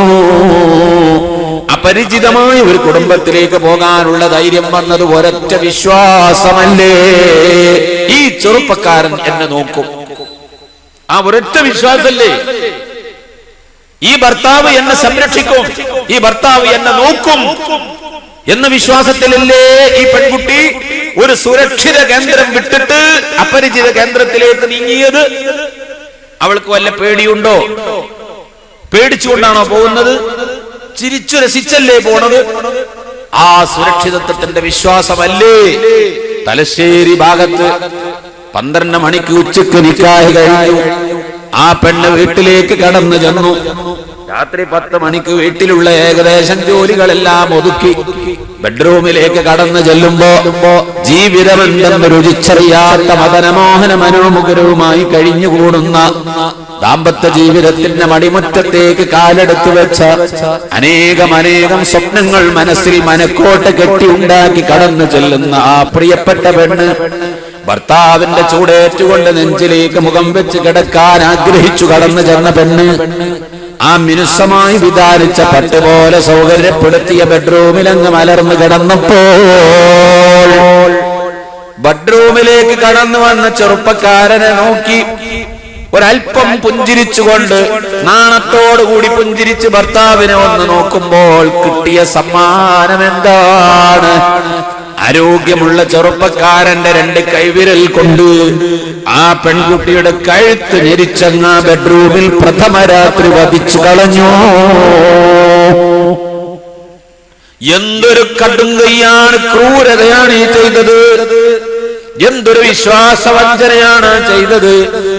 ഉമ്മാനെയും വാപ്പാനെയും വിട്ടുകൊണ്ട് ഉപേക്ഷിച്ചുകൊണ്ട് ഈ പെണ്ണ് ഇറങ്ങിപ്പോന്നത് ഈ ചെറുപ്പക്കാരൻ എന്നെ സംരക്ഷിക്കുമെന്ന വിശ്വാസമാണ്, അയാൾ എന്നെ നോക്കുമെന്ന പ്രതീക്ഷയാണ്. ആ വലിയ ഒരു പ്രതീക്ഷയല്ലേ ഈ തകർത്ത് കളഞ്ഞത്? ഇത് ഒരു റിപ്പോർട്ടല്ല, ഇതും പത്രങ്ങൾ ദിവസങ്ങളോളം നീട്ടി വലിച്ചെഴുതിയ തുടർ ലേഖനമാണ്. ഇതൊക്കെ ഈ രാജ്യത്ത് നടക്കുന്നുവെങ്കിൽ കുടുംബ കലഹത്തിന്റെ റിപ്പോർട്ടുകൾ പത്രങ്ങളിൽ വായിച്ചാൽ സുഭിക്ഷമാണ്, ധാരാളം വായിക്കാൻ കിട്ടും. ചരമകോളത്തിനൊരു പേജുണ്ട് പത്രത്തിൽ, അതിനായിട്ടൊരു പേജ് നീക്കി വെച്ചിട്ടുണ്ട്. അതുപോലെ ഇത്തരം കഥകൾക്ക് വേണ്ടി മാത്രം ഒരു പേജ് നീക്കി വെക്കണമെന്നാ എനിക്ക് തോന്നുന്നത്. പലപ്പോഴും തട്ടിക്കൊണ്ടുപോകലുകൾ, കൊലപാതകങ്ങൾ, ഈ തരത്തിലുള്ള റിപ്പോർട്ടുകൾ ഒരു പത്രമെടുത്ത് വായിക്കുമ്പോൾ നിങ്ങൾ ചുവപ്പോശിക്കൊണ്ടൊന്ന് അടയാളപ്പെടുത്തി നോക്കൂ. ആ പത്രത്തിൽ തന്നെ എത്ര കാണാം. ഈ നിലയ്ക്ക് വർദ്ധിച്ചില്ലേ? എന്തുകൊണ്ട് വർദ്ധിച്ചു എന്ന് ഒന്നാമതായി ഞാൻ എന്റെ സമൂഹത്തോട് പറയട്ടെ, എന്നിട്ട് ഞാൻ മറ്റോട്ട് കടക്കാൻ സമയമുണ്ടെങ്കിൽ. മുസ്ലിം സമൂഹമേ, പരിശുദ്ധ ഖുർആൻ വിളിക്കുന്നു. ദാമ്പത്യ ജീവിതം ഇസ്ലാം നൽകിയ ഒരു പാഠം നമുക്കുണ്ട്. എന്താണ് ദാമ്പത്യ ജീവിതത്തിന്റെ ഇസ്ലാമിക മാനം? അല്ലാഹുവിന്റെ റസൂല് പറയുന്നത്, വിവാഹ ജീവിതം സുരക്ഷിതമായി മുന്നോട്ട് പോകണമെങ്കിൽ പാലിക്കേണ്ടുന്ന അനവധി മര്യാദകളുണ്ട്. ഇദാ ഖതബ അഹദുക്കും മിമ്മൻ തർളൗന ദീനഹു വഖുലുഖഹു ഫസവ്വിജൂഹു വഇല്ലാ തകുൻ ഫീഹി ഫിത്നതുൻ വഫസാദുൻ അലീം. ഖാല റസൂലുള്ളാഹി ഇദാ ഖതബ അഹദുക്കും, നിങ്ങളിൽ ആരെങ്കിലും നിങ്ങളുടെ മക്കൾക്ക് വിവാഹാലോചനയുമായി വന്നാൽ, എന്റെ മകളെ വിവാഹം ചെയ്തയക്കാറുണ്ട്, ആ സന്ദർഭത്തിൽ വിവാഹാലോചന നടത്തുമ്പോഴും എന്റെ മകൾക്കൊരു വിവാഹാലോചന വരുമ്പോഴും മിമ്മൻ തർളൗന ദീനഹു വഖുലുഖഹു ഫസവ്വിജൂഹു, നല്ല ദീനും സ്വഭാവവും നല്ല കുടുംബമാണ്, കുട്ടിയാണ്, നിങ്ങൾ വിവാഹം ചെയ്തു കൊടുത്തോ. ഒരു മകളെ കെട്ടിക്കുന്ന സമയത്ത് കുടുംബജീവിതത്തിന്റെ തുടക്കം അവിടെ നിന്നാണല്ലോ. കുടുംബമായി ജീവിക്കുന്നതിന്റെ തുടക്കം, ദാമ്പത്യ ജീവിതത്തിന്റെ ആണിക്കല്ല് വിവാഹ ജീവിതത്തിലേക്ക് കടന്നു വരുന്നത് ഒരു പെണ്ണ് സ്വീകരിക്കുന്നിടത്ത് വെച്ചല്ലേ. ആ പെണ്ണ് വരുമ്പോൾ ഉണ്ടാകുന്ന ദാമ്പത്യ ലൈംഗിക ബന്ധത്തിന്റെ പേരിലല്ലേ മക്കളാകുന്നത്, ആ സമൂഹം ഇവിടെ ഉണ്ടാകുന്നത്.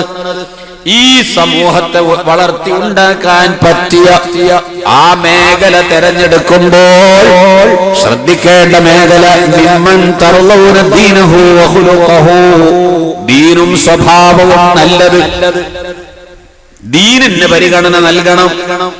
ഫസവ്വിജൂഹു, അവിടെയാണ് നിങ്ങൾ വിവാഹം നടത്തി കൊടുക്കേണ്ടത്.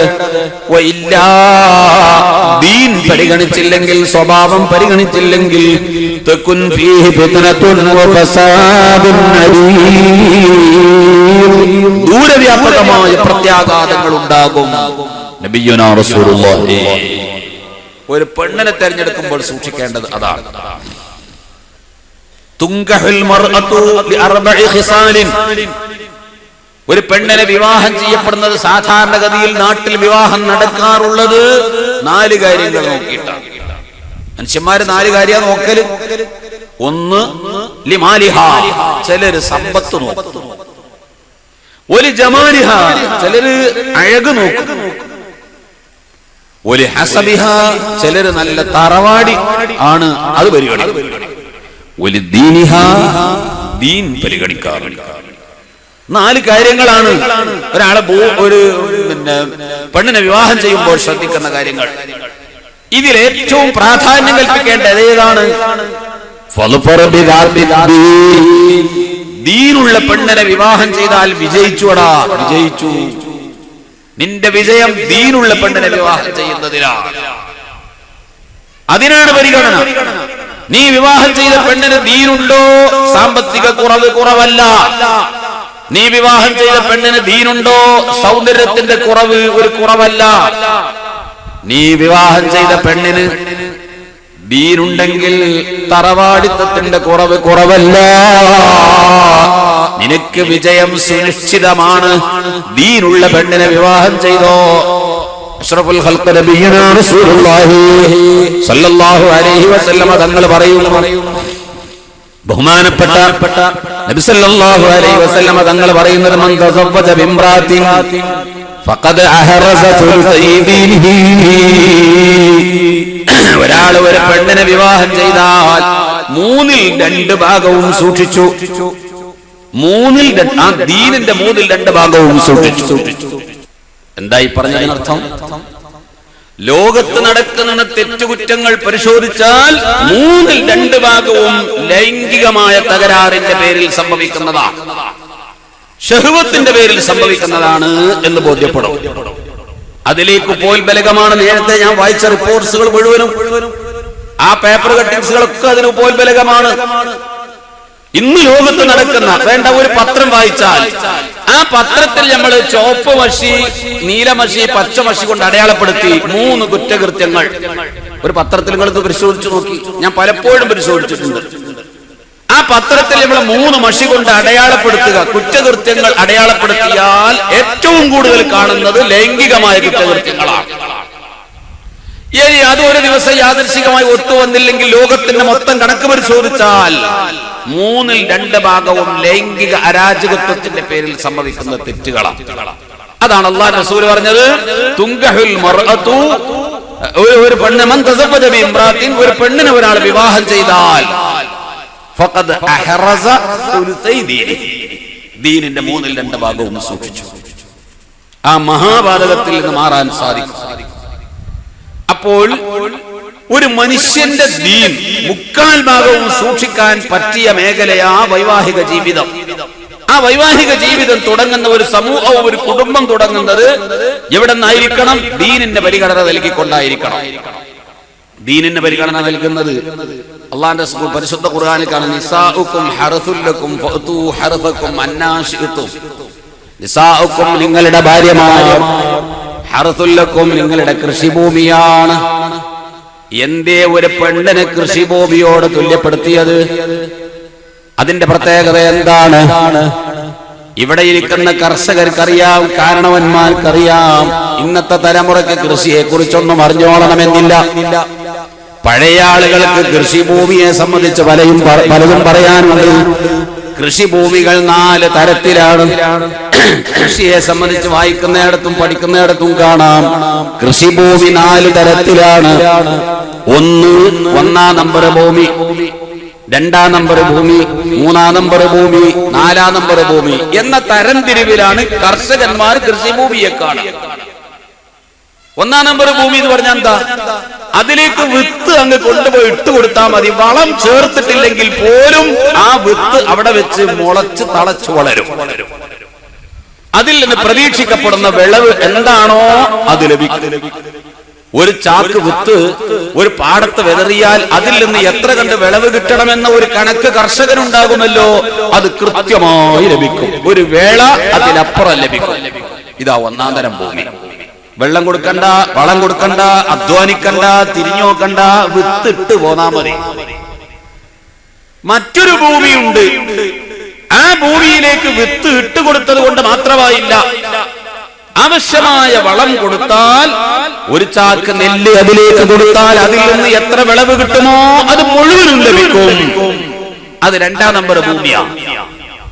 3ാം നമ്പർ ഭൂമിയുണ്ട്, അതിലേക്ക് വിത്ത് കൊണ്ടുപോയിട്ടാൽ നല്ല പോലെ വിളവും കൊടുത്താൽ, അധ്വാനിച്ച് കഷ്ടപ്പെട്ട് പരിചരിച്ചാൽ, ഒരു ചാക്ക് നെല്ലിട്ടാൽ അരച്ചാക്ക് നെല്ലിന്റെ ഫലമേ ഉണ്ടാകൂ, അതിന്റെ പകുതി ഫലമേ അതിൽ നിന്ന് ലഭിക്കൂ.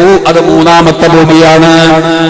4ാമത്തെ ഭൂമിയുണ്ട്, അതിലേക്ക് വിത്ത് ഇട്ടുകൊടുത്ത് എത്ര കൃഷി ചെയ്താലും വളം കൊടുത്താലും വെള്ളം കൊടുത്താലും അധ്വാനിച്ചാലും അത് കൃഷി ഭൂമിയല്ല, അത് ഫലഭൂയിഷ്ടമായ ഭൂമിയല്ല, അതിൽ നിന്ന് ഒന്നും കിട്ടാനില്ല, ഒന്നും കിട്ടുകയില്ല. കർഷകന്മാര് കൈയൊഴിച്ച ഭൂമിയാണ്, അത് കൃഷി ചെയ്യാൻ പറ്റിയ ഭൂമിയല്ല.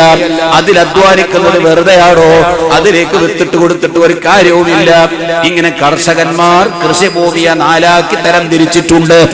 ഇതാണ് അല്ലാഹു തആല പറയുന്നത്, നിസാഉകും ഹർസുൽ ലക്കും, നിങ്ങളുടെ ഭാര്യമാര് നിങ്ങളുടെ കൃഷിഭൂമിയാണ്.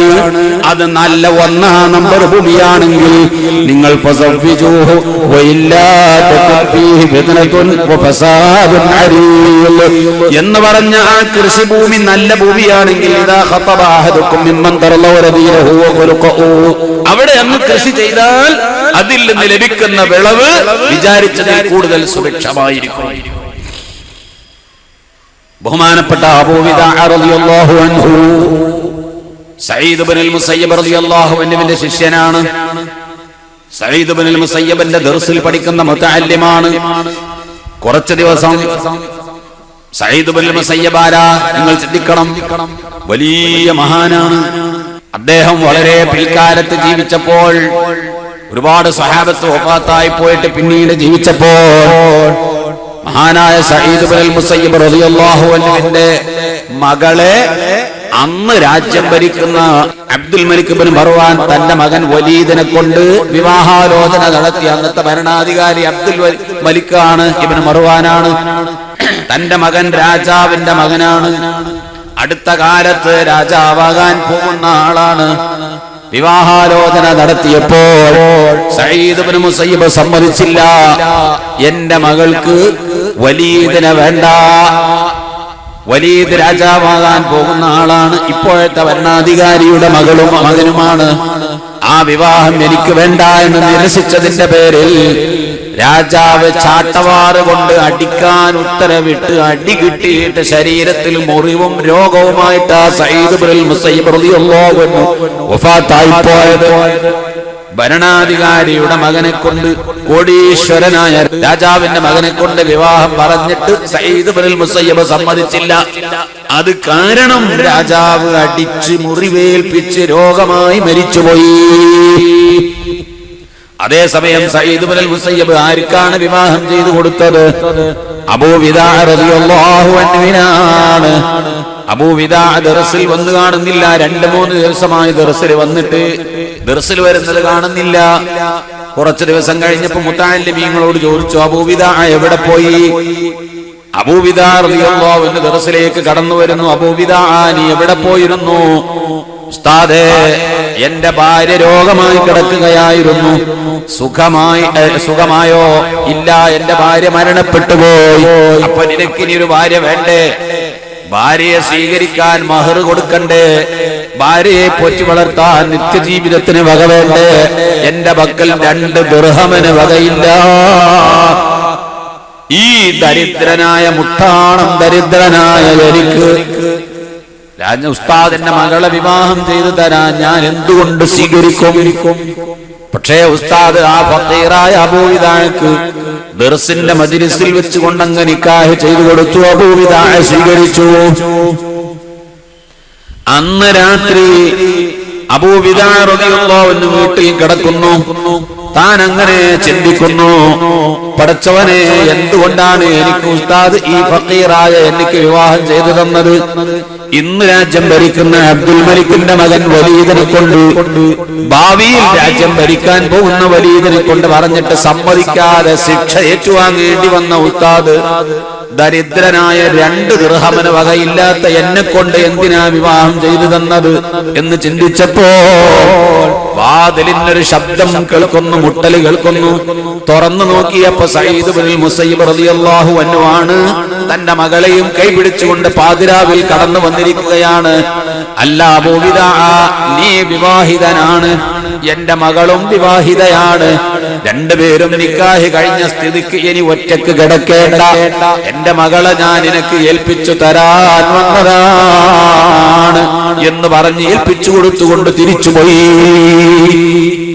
മകൾക്കൊരു ഭർത്താവ് വന്നപ്പോൾ ആ വാപ്പയും ഉമ്മയും നോക്കുന്നത് എന്താണ്? ദീനുള്ള കുടുംബമാണോ? എന്തേ സഈദ് ഇബ്നുൽ മുസയ്യിബ് തന്റെ മകൾക്ക് വലീദിനെ സ്വീകരിക്കാതിരുന്നത്? ഈ വലീദാണ് ഭാവിയിൽ എവിടെ എത്തിയത്?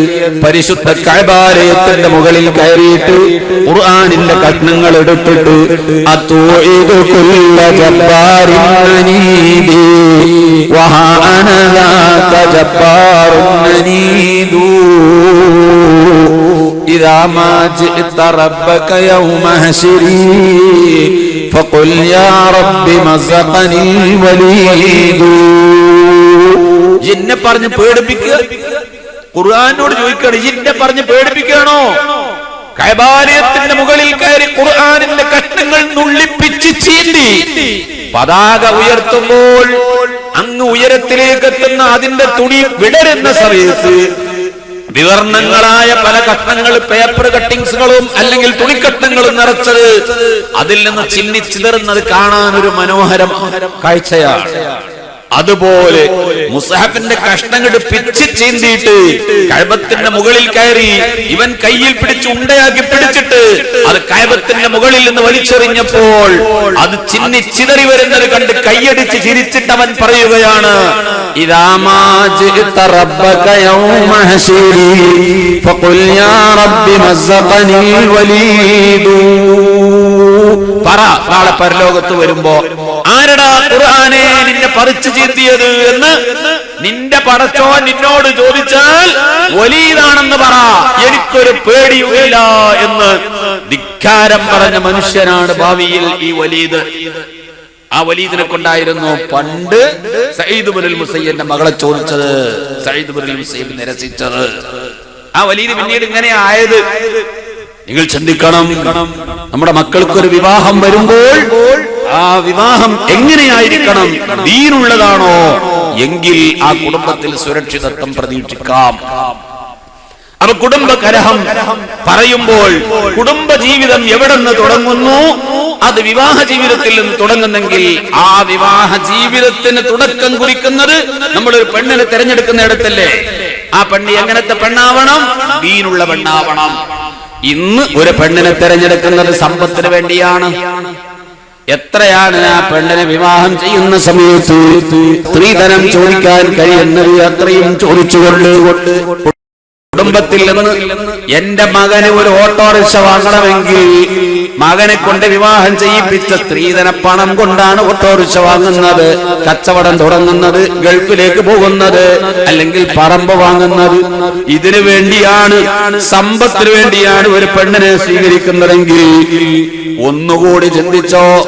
ഒരു വാപ്പന്റെ കയ്യിൽ നിന്ന് 2 ലക്ഷം 5 ലക്ഷം 10 ലക്ഷം ഒക്കെ കാശ് കൊടുത്തിട്ട് ഒരു പെണ്ണിനെ വാങ്ങാണ്. പണവും വാങ്ങുന്നു, രണ്ടും വാങ്ങുന്നു. ഈ പെണ്ണിനെ കൊണ്ടുവന്നിട്ട് പോറ്റുന്ന പുതിയ ഭർത്താവേ അല്ലെങ്കിൽ ആ കുടുംബമേ, ആ പെണ്ണ് അയാളുടെ വീട്ടിൽ ജീവിച്ച സുഖത്തിനും സന്തോഷത്തിനും നീ നോക്കുന്നുണ്ടോ?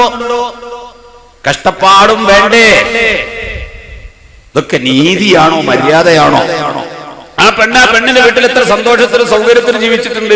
ഇപ്പൊ പൈസയും കൊടുക്കണം, പെണ്ണിനെ സ്വീകരിക്കുകയും വേണം. കൊണ്ടുപോയിട്ട് ആ പെണ്ണിനെ തന്റെ വീട്ടിലെ ഒരു അടുക്കളക്കാരി, ശമ്പളം കൊടുക്കാത്ത ഖാദിമത്തായിട്ട്, സർവന്റായിട്ട് വെച്ചു പുലർത്തുന്നൊരവസ്ഥയിലേക്ക് നീങ്ങിയപ്പോ അള്ളാഹുവിന്റെ ദീനിന് ഒരു പരിഗണനയും അവിടെ ഇല്ല. അത് ആ കുടുംബ കലഹങ്ങളുടെയൊക്കെ തുടക്കം. ദീൻ വിട്ട് കളിച്ചു.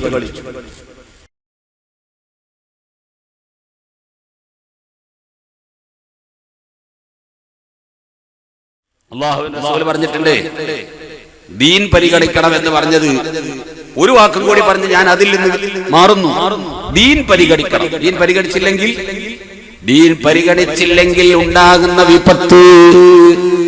ഞാൻ അങ്ങാടിയിൽ പോയി 1 കിലോ മാംസം വാങ്ങിക്കൊണ്ടുവന്നു എന്റെ വീട്ടിലെ ഭാര്യയുടെ കയ്യിലേൽപ്പിക്കുന്നു.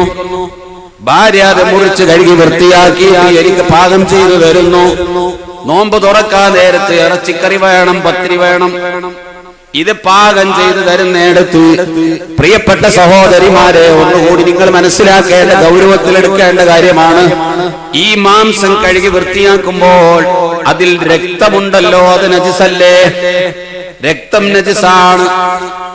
അറുത്ത മാംസമാണെങ്കിൽ, അറുത്ത മൃഗത്തിൻ്റെതാണെങ്കിലും രക്തം നജിസാണ്. മനുഷ്യൻ ശുദ്ധിയുള്ള ജീവിയാണ്, മരിച്ചാലും ശുദ്ധിയുള്ളതാണ്. എന്നാലും രക്തം നജിസ് തന്നെയാണ്. മനുഷ്യന്റെ മൂത്രം നജിസാണ്, കാഷ്ടം നജിസാണ്. ഒരു പോത്തിനെ അറുത്താൽ അറുത്ത പോത്തിന്റെ മാംസം തിന്നല് ഹലാലാണെങ്കിലും ആ പോത്തിന്റെ ശരീരത്തിലുള്ള രക്തം നജിസാണ്. അതിന്റെ മലവും മൂത്രവും ഒക്കെ നജിസാണ്. ഈ രക്തമുള്ള മാംസം കൊണ്ടുവന്ന് കഴുകി ശുദ്ധിയാക്കുന്ന സമയത്ത് ശ്രദ്ധിക്കേണ്ട ഒരു കാര്യമുണ്ട്. ഈ മാംസങ്ങൾ കഷ്ണിച്ചിട്ട് ഒരു പാത്രത്തിലിട്ട് വെള്ളം പാർന്ന് കളകളായി ഇളക്കിയിട്ട് ആ പാത്രത്തിൽ നിന്ന് എടുത്ത് വേറൊരു പാത്രത്തിലേക്ക് അങ്ങിടും. അതിൽ കുറച്ച് വെള്ളം ഒഴിച്ചിട്ട് അതും കളകളായി ഇളക്കിയിട്ട് വേറൊരു പാത്രത്തിലേക്ക് ഇടും. അങ്ങനെ ഒരു 10-15 പാത്രത്തിലിട്ട് കഴുകിയിട്ട് ഈ മാംസം ആ വെള്ളത്തിൽ നിന്ന് കോരിയെടുത്ത് കൊണ്ടുപോയി വേവിച്ച് തിന്നല് പച്ച ഹറാമാണ് കേട്ടോ. അതിന്റെ നജിസ് ശുദ്ധിയായിട്ടില്ല. നജിസ് ശുദ്ധിയാകണമെങ്കിൽ എന്ത് വേണം?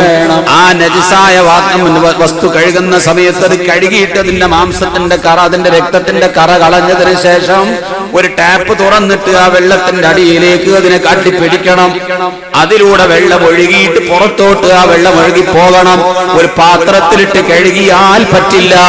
ആ നജിസായ വസ്തു കഴുകി വൃത്തിയാക്കുന്ന സമയത്തും വെള്ളത്തിലിട്ട് മുക്കി ഒലുമ്പി എടുത്താൽ പോരാ.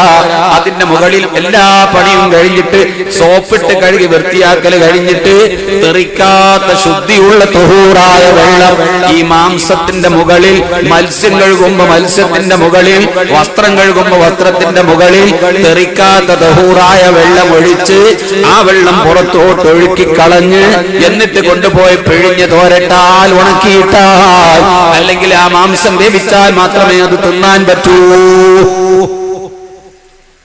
ചില നജസുകൾക്ക് അഫ്വുണ്ട്. രക്തത്തിന് അഫ്വ് കാണാം. എല്ലിന്മേലും മറ്റുമൊക്കെയുള്ള രക്തത്തിന് അഫ്വുണ്ടല്ലോ.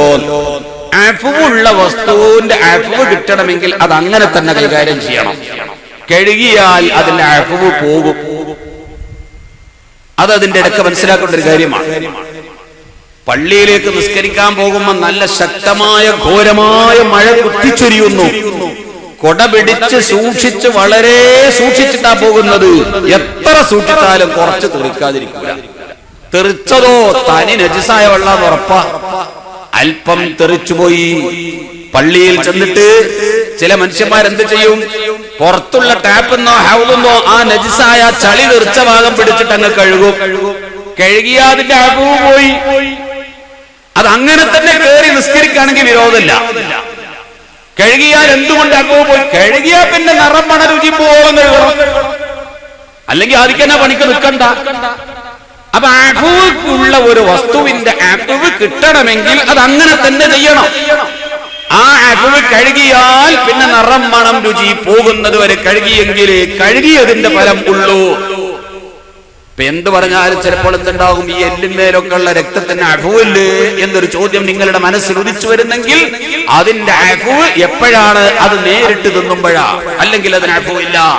കഴുകിയാൽ നല്ലപോലെ കഴുകണം. ഈ മാംസമാണ് എന്റെ ഭാര്യ എനിക്ക് വേവിച്ചു തന്നത്. ഹലാലായ പണം കൊണ്ട് വാങ്ങിയതാണ്. ഹലാലായി ബിസ്മി ചൊല്ലി ഹൽക്ക അരക്ക് നോക്കി അറുത്ത മൃഗമാണ്, അതിന്റെ മാംസമാണ് കൊണ്ടുപോയി കൊടുത്തത്. അങ്ങനെ ആ മാംസം വേവിച്ച് തന്നത് ഇത് ശുദ്ധിയാകാതെയാണെങ്കിൽ ഈ മാംസം തിന്നൽ ഹറാമാണ്, നജസാണ്. നജസ് ശുദ്ധിയായിട്ടില്ല, നജസ് തിന്നൽ ഹറാമല്ലേ? ഈ ഹറാമായ മാംസം തിന്നിട്ട് ശരീരത്തിൽ പുഷ്ടിപ്പെടാറില്ലേ? രക്തമുണ്ടാകാറുണ്ട്. ഈ മാംസത്തിൽ നിന്ന് രക്തത്തിലേക്ക് കൊടുക്കുന്നത് രക്തത്തിലേക്ക് കൊടുക്കും, പുറത്തോട്ട് കൊടുക്കേണ്ടത് അങ്ങോട്ടും കൊടുക്കും. ഇതിൽ നിന്ന് രക്തത്തിലേക്ക് പകർന്നിട്ട് അത് ബീജമായി മാറിയിട്ട് ഒരു കുട്ടി ജനിച്ചാൽ അല്ലാഹുവിന്റെ റസൂല് പറഞ്ഞ ഒരു ഹദീസ് ഇതിലേക്ക് കൂട്ടിച്ചേർത്ത് വായിച്ചു നോക്കൂ. കുല്ലു ലഹമിൻ നബത മിനൽ ഹറാമി ഫന്നാറു ഔലാ ബിഹി. ഒരു മനുഷ്യൻ കുല്ലു ലഹമിൻ, എല്ലാ മാംസങ്ങളും, നബത മിനൽ ഹറാമി, ആ മാംസം ഉത്ഭവിച്ചത് ഹറാമിൽ നിന്നാണ്. ഒരു കുട്ടി ജനിച്ചത് ഹറാമായ ഭക്ഷണം കഴിച്ച മാംസം രക്തവും ഉൽപ്പാദിപ്പിക്കപ്പെട്ടിട്ടാണ്. അത് തരം മാറി ബീജമായിട്ടാണ് ഒരു കുട്ടിയുടെ ഉൽപാദനമെങ്കിൽ, ഒരു കുട്ടി ജനിക്കുന്നത് ഹറാമിൽ നിന്നാണെങ്കിൽ ഫന്നാറു ഔലാ ബിഹി, ആ കുട്ടി നരകത്തിലേക്ക് തന്നെ. മക്കള് നരകത്തിൽ പോകുന്നതിന്റെ ഒന്നാമത്തെ കാരണം, പ്രധാന കാരണം, അവന്റെ ഉമ്മ ദീനിയത്തായ ഉമ്മയല്ലയോ, വിവരമില്ലാത്ത ഉമ്മയല്ലെങ്കിൽ, ഒരു മാംസം കഴുകിയത് ശർഅ് പറഞ്ഞ വിധത്തിലല്ലെങ്കിൽ ആ കഴിച്ച മാംസം ഹറാമാണ്. അത് രക്തത്തിൽ കലർന്നിട്ടുണ്ട്. ആ രക്തത്തിൽ നിന്നാണ് ഈ കുട്ടിയുടെ ഉൽപാദനത്തിന്റെ തുടക്കമെങ്കിൽ ഹറാമിൽ നിന്ന് മുളച്ചതാണ്. ഫന്നാറു ഔലാ ബിഹി, ആ കുട്ടി നരകത്തിലേക്ക് പോകേണ്ട കുട്ടിയാണ്. അല്ലാഹുവിന്റെ റസൂലിന്റെ അടുക്കൽ ഒരു വാപ്പ വന്നിട്ട് പറഞ്ഞു, അല്ലാഹുവിന്റെ റസൂലേ, എന്റെ മകൻ ഞാൻ എത്ര പറഞ്ഞാലും അനുസരിക്കില്ല, തങ്ങളൊന്ന് വിളിച്ചിട്ട് ഉപദേശിക്കണം. പള്ളിയിലെ ഉസ്താദിനോട് ചെന്നിട്ട് പറയും, ഉസ്താദേ, എന്റെ മോൻ എത്ര പറഞ്ഞാലും അനുസരിക്കുന്നില്ല, ഉസ്താദ് ഒന്ന് വിളിച്ചിട്ട് പറഞ്ഞു കൊടുക്കി എന്ന് പറയും. അല്ലാഹുവിന്റെ റസൂൽ ആ കുട്ടിയെ വിളിച്ചിട്ട് പറഞ്ഞു, മോനെ, നിന്റെ വാപ്പ പറഞ്ഞിട്ട് നീ എന്താ അനുസരിക്കാത്തത്? ഈ കുട്ടി തിരിച്ചു ചോദിക്കുന്നു, അല്ലാഹുവിന്റെ റസൂലേ, ഒരു ബാപ്പാക്ക് മക്കളോട് ഇങ്ങോട്ടും കടമയില്ലേ? മക്കൾക്ക് വാപ്പാരോട് അങ്ങോട്ട് കടമ ഉള്ളതുപോലെ ആ വാപ്പാക്ക് മക്കളോടും കടമയില്ലേ? എന്റെ ഉപ്പാക്ക് എന്നോട് വല്ല കടമയുമുണ്ടോ? അതേ, ഉണ്ട്. എന്നാൽ ആ കടമ എനിക്കൊന്ന് പറഞ്ഞതാ. ഒന്നാമത്തെ കടമ, നിന്നെ ഉൽപ്പാദിപ്പിക്കാനുള്ള കൃഷിഭൂമിയായ നിന്റെ ഉമ്മാനെ തെരഞ്ഞെടുത്തപ്പോ ദീനിയത്തായ ഒരു പെണ്ണിനെ തെരഞ്ഞെടുക്കേണ്ടതായിരുന്നു. അങ്ങനെ നിബന്ധന അങ്ങ് പറഞ്ഞു കൊടുത്തപ്പോ ഈ കുട്ടി പറയുന്നു, എന്റെ ഉമ്മ അങ്ങനത്തെ ഒരു ഉമ്മയല്ല. തങ്ങൾ പറഞ്ഞ ഒരു വിശേഷണവും എന്റെ ഉമ്മാക്കില്ല എന്നങ്ങ് പറഞ്ഞപ്പോ അല്ലാഹുവിന്റെ റസൂൽ വിളിച്ചിട്ട് പറയുന്നു, നിന്റെ മോനെ ചീത്ത പറയാൻ നിനക്ക് അവകാശമില്ല, നീ തന്നെ അത് കളഞ്ഞു കുളിച്ചു പോയി. കലഹം കണ്ടോ? പാപ്പ പറഞ്ഞത് മക്കൾ അനുസരിക്കൂല. കാരണം എന്താണ്? ഈ കുട്ടിയെ ഉൽപ്പാദിപ്പിക്കപ്പെടുന്ന കൃഷിഭൂമി നന്നായില്ല, അവിടെ നിന്നാണ് ഉൽപ്പാദിപ്പിക്കപ്പെട്ടത്. അതുകൊണ്ട് മക്കൾ അനുസരിക്കണമെങ്കിൽ, മക്കളെ കൊണ്ട് ദുനിയാവ് ഗുണം കിട്ടണമെങ്കിൽ, ഈ മക്കൾ ആഖിറത്തിലേക്ക് ഉപകരിക്കുന്ന മക്കളാകണമെങ്കിൽ ഇത് നല്ല ഉൽപാദന സ്ഥലത്ത് നടന്നതാണ്. നല്ല കുട്ടികളാണെങ്കിൽ നരകത്തിലേക്ക് വേണ്ടി വിധിക്കപ്പെട്ടുകൊണ്ട് നാം നരകത്തിൽ ചെന്ന് പതിക്കുകയാണെങ്കിൽ അല്ലാഹു നമ്മെ റമളാനിന്റെ ബർക്കത്ത് കൊണ്ട് നരകത്തിൽ നിന്ന് മുഅ്തഖീങ്ങളിൽ പെടുത്തി തരട്ടെ. അഥവാ ഒരു ഉമ്മയും ബാപ്പയും നരകത്തിൽ ചെന്ന് പതിച്ചാൽ മക്കൾ സ്വർഗത്തിൽ പോകുന്ന മക്കളായി മാറിയിട്ടുണ്ടെങ്കിൽ ആ സ്വർഗത്തിന്റെ പടിവാതിൽക്കൽ ഇരുന്നിട്ട് അങ്ങോട്ട് കടക്കാതെ വരുമ്പോ അല്ലാഹു തആല മലക്കുകളെ വിളിച്ചിട്ട് പറയുന്നു, മലക്കുകളെ പോയി നോക്ക്, എന്താണ് ആ സ്വർഗത്തിന്റെ വാതിൽക്കൽ കുറച്ച് മനുഷ്യന്മാരിയ്ക്കുന്നത്, അവരെന്താ കടക്കാത്തത് എന്ന് ചോദിച്ചു നോക്ക്. മലക്കുകൾ ചെന്ന് ചോദിച്ച് തിരിച്ചു വരുമ്പോ അല്ലാഹുവിനോട് അവർ പറയുന്നത്, പടച്ചവനേ, ആ ചെറുപ്പക്കാരായ കുട്ടികൾ പറയുന്നത് അവർ സ്വർഗത്തിൽ കടക്കൂല എന്നാണ്. അവരുണ്ടാവാൻ കാരണക്കാരായ മാതാപിതാക്കൾ അവരൊരു ദുർബല നിമിഷത്തിൽ തെറ്റ് ചെയ്തു പോയി. അവരാണെങ്കിൽ ഇവരെ ദർസിലേക്ക് പറഞ്ഞയച്ചിട്ട് ഇൽമു പഠിക്കാൻ വിട്ടവരാണ്, ദീനിന്റെ ഖുദ്മത്ത് പറഞ്ഞേച്ചിട്ട് സുന്നത്ത് ജമാഅത്തിന്റെ ഖുദ്മത്തുമായി കഴിഞ്ഞുകൂടിയവരാണ്. അതിനിടക്ക് ആ മാതാപിതാക്കളെ പക്കൽ നിന്ന് സംഭവിച്ച തെറ്റിന് അവര് നരകത്തിൽ കടന്ന് ശിക്ഷ അനുഭവിക്കുമ്പോ സ്വർഗത്തിലേക്ക് പോകാൻ ഭാഗ്യം കിട്ടിയ മക്കള് ലാ അദ്ഖുലുൽ ജന്നത ഇല്ലാ വഅബവായ മഈ, എന്റെ മാതാപിതാക്കൾ എന്റെ കയ്യിലില്ലാതെ എന്റെ കൂടെ ഇല്ലാതെ സ്വർഗത്തിന്റെ പടിവാതിൽ ഞാൻ ചവിട്ടുകയില്ലെന്നാണ് അവര് പറയുന്നതെന്ന് പറയുമ്പോൾ അല്ലാഹു തആല പറയുന്നു, ആ മക്കളുടെ മാതാപിതാക്കൾ എവിടെ നരകത്തിൽ അവരെ പിടിച്ചുകൊണ്ടുവന്നിട്ട് അവരെ മാഉൽ ഹയാത്തിൽ കുളിപ്പിച്ചിട്ട് ആ മക്കളെ കയ്യിലേക്ക് കൊടുക്കൂ, അവര് സ്വർഗത്തിലേക്ക് കൂട്ടി കൈപിടിച്ച് പൊയ്ക്കോട്ടെ എന്ന് പറയും. ഇത് രണ്ടും തരംതിരിച്ച് നമ്മൾ കാണുന്നു. ഒരു വിഭാഗം നരകത്തിലേക്ക് പോകാൻ കാരണമാകുന്നു. എവിടെയാണ് ഇതിന് പറ്റിയ അബദ്ധം? നിങ്ങൾ ചിന്തിച്ചു നോക്കൂ. ദീനാണ് എവിടെയും നമ്മളെ വിജയിപ്പിക്കുന്നത്. ദീനിന്റെ കുറവാണ് ഇന്ന് നടക്കുന്ന എല്ലാ വൈകേടുത്തരങ്ങൾക്കും കാരണം. അപ്പൊ വിവാഹം, കുടുംബ ജീവിതത്തിന്റെ തുടക്കം ദീൻ പരിഗണിച്ചുകൊണ്ട് നടക്കണം. ദീനിന് വില കൽപ്പിക്കണം. അത്തരം കുടുംബത്തിൽ നിന്ന് തിരഞ്ഞെടുക്കണം. ഉമർ ഇബ്നുൽ ഖത്താബ് റളിയല്ലാഹു അൻഹു രാജ്യം ഭരിക്കുന്ന സമയത്ത് ഇങ്ങനെ നടന്നു നോക്കുകയാണ്. പല സ്ഥലങ്ങളിലും ചുറ്റിക്കറങ്ങി നോക്കിയപ്പോ ഒരു വീട്ടിന്റെ സൈഡിലൂടെ നടന്നു പോകുമ്പോ ആ വീട്ടിന്റെ ഉള്ളിൽ നിന്നൊരു ശബ്ദം കേട്ടു.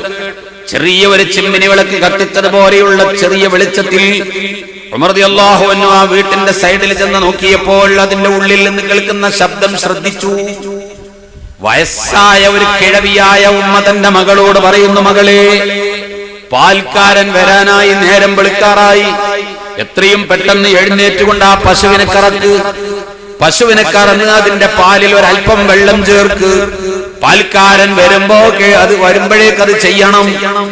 ഈ പെണ്ണ് പറയുന്നു, ഞാൻ ആ പണി ചെയ്യില്ല. പാലിൽ വെള്ളം ചേർക്കാൻ പാടില്ലെന്ന് ഉമർ ഇബ്നുൽ ഖത്താബ് പറഞ്ഞിട്ടില്ലേ ഇസ്ലാമിന്റെ ഭരണാധികാരി? ഞാൻ പാലിൽ വെള്ളം ചേർക്കില്ല. അത് പറ്റില്ല മോളെ, നമ്മുടെ ജീവിതം പട്ടിണിയാണ്.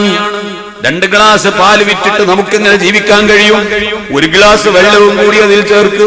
1 പൈസ പോലും വിലമതിക്കാത്ത വെള്ളം അതിലേക്ക് ചേർത്താൽ 3 ഗ്ലാസ് പാലായി കിട്ടില്ലേ? നമ്മുടെ പട്ടിണി കൊണ്ടല്ലേ? ഉമറുണ്ടോ അതറിയാൻ പോകുന്നു.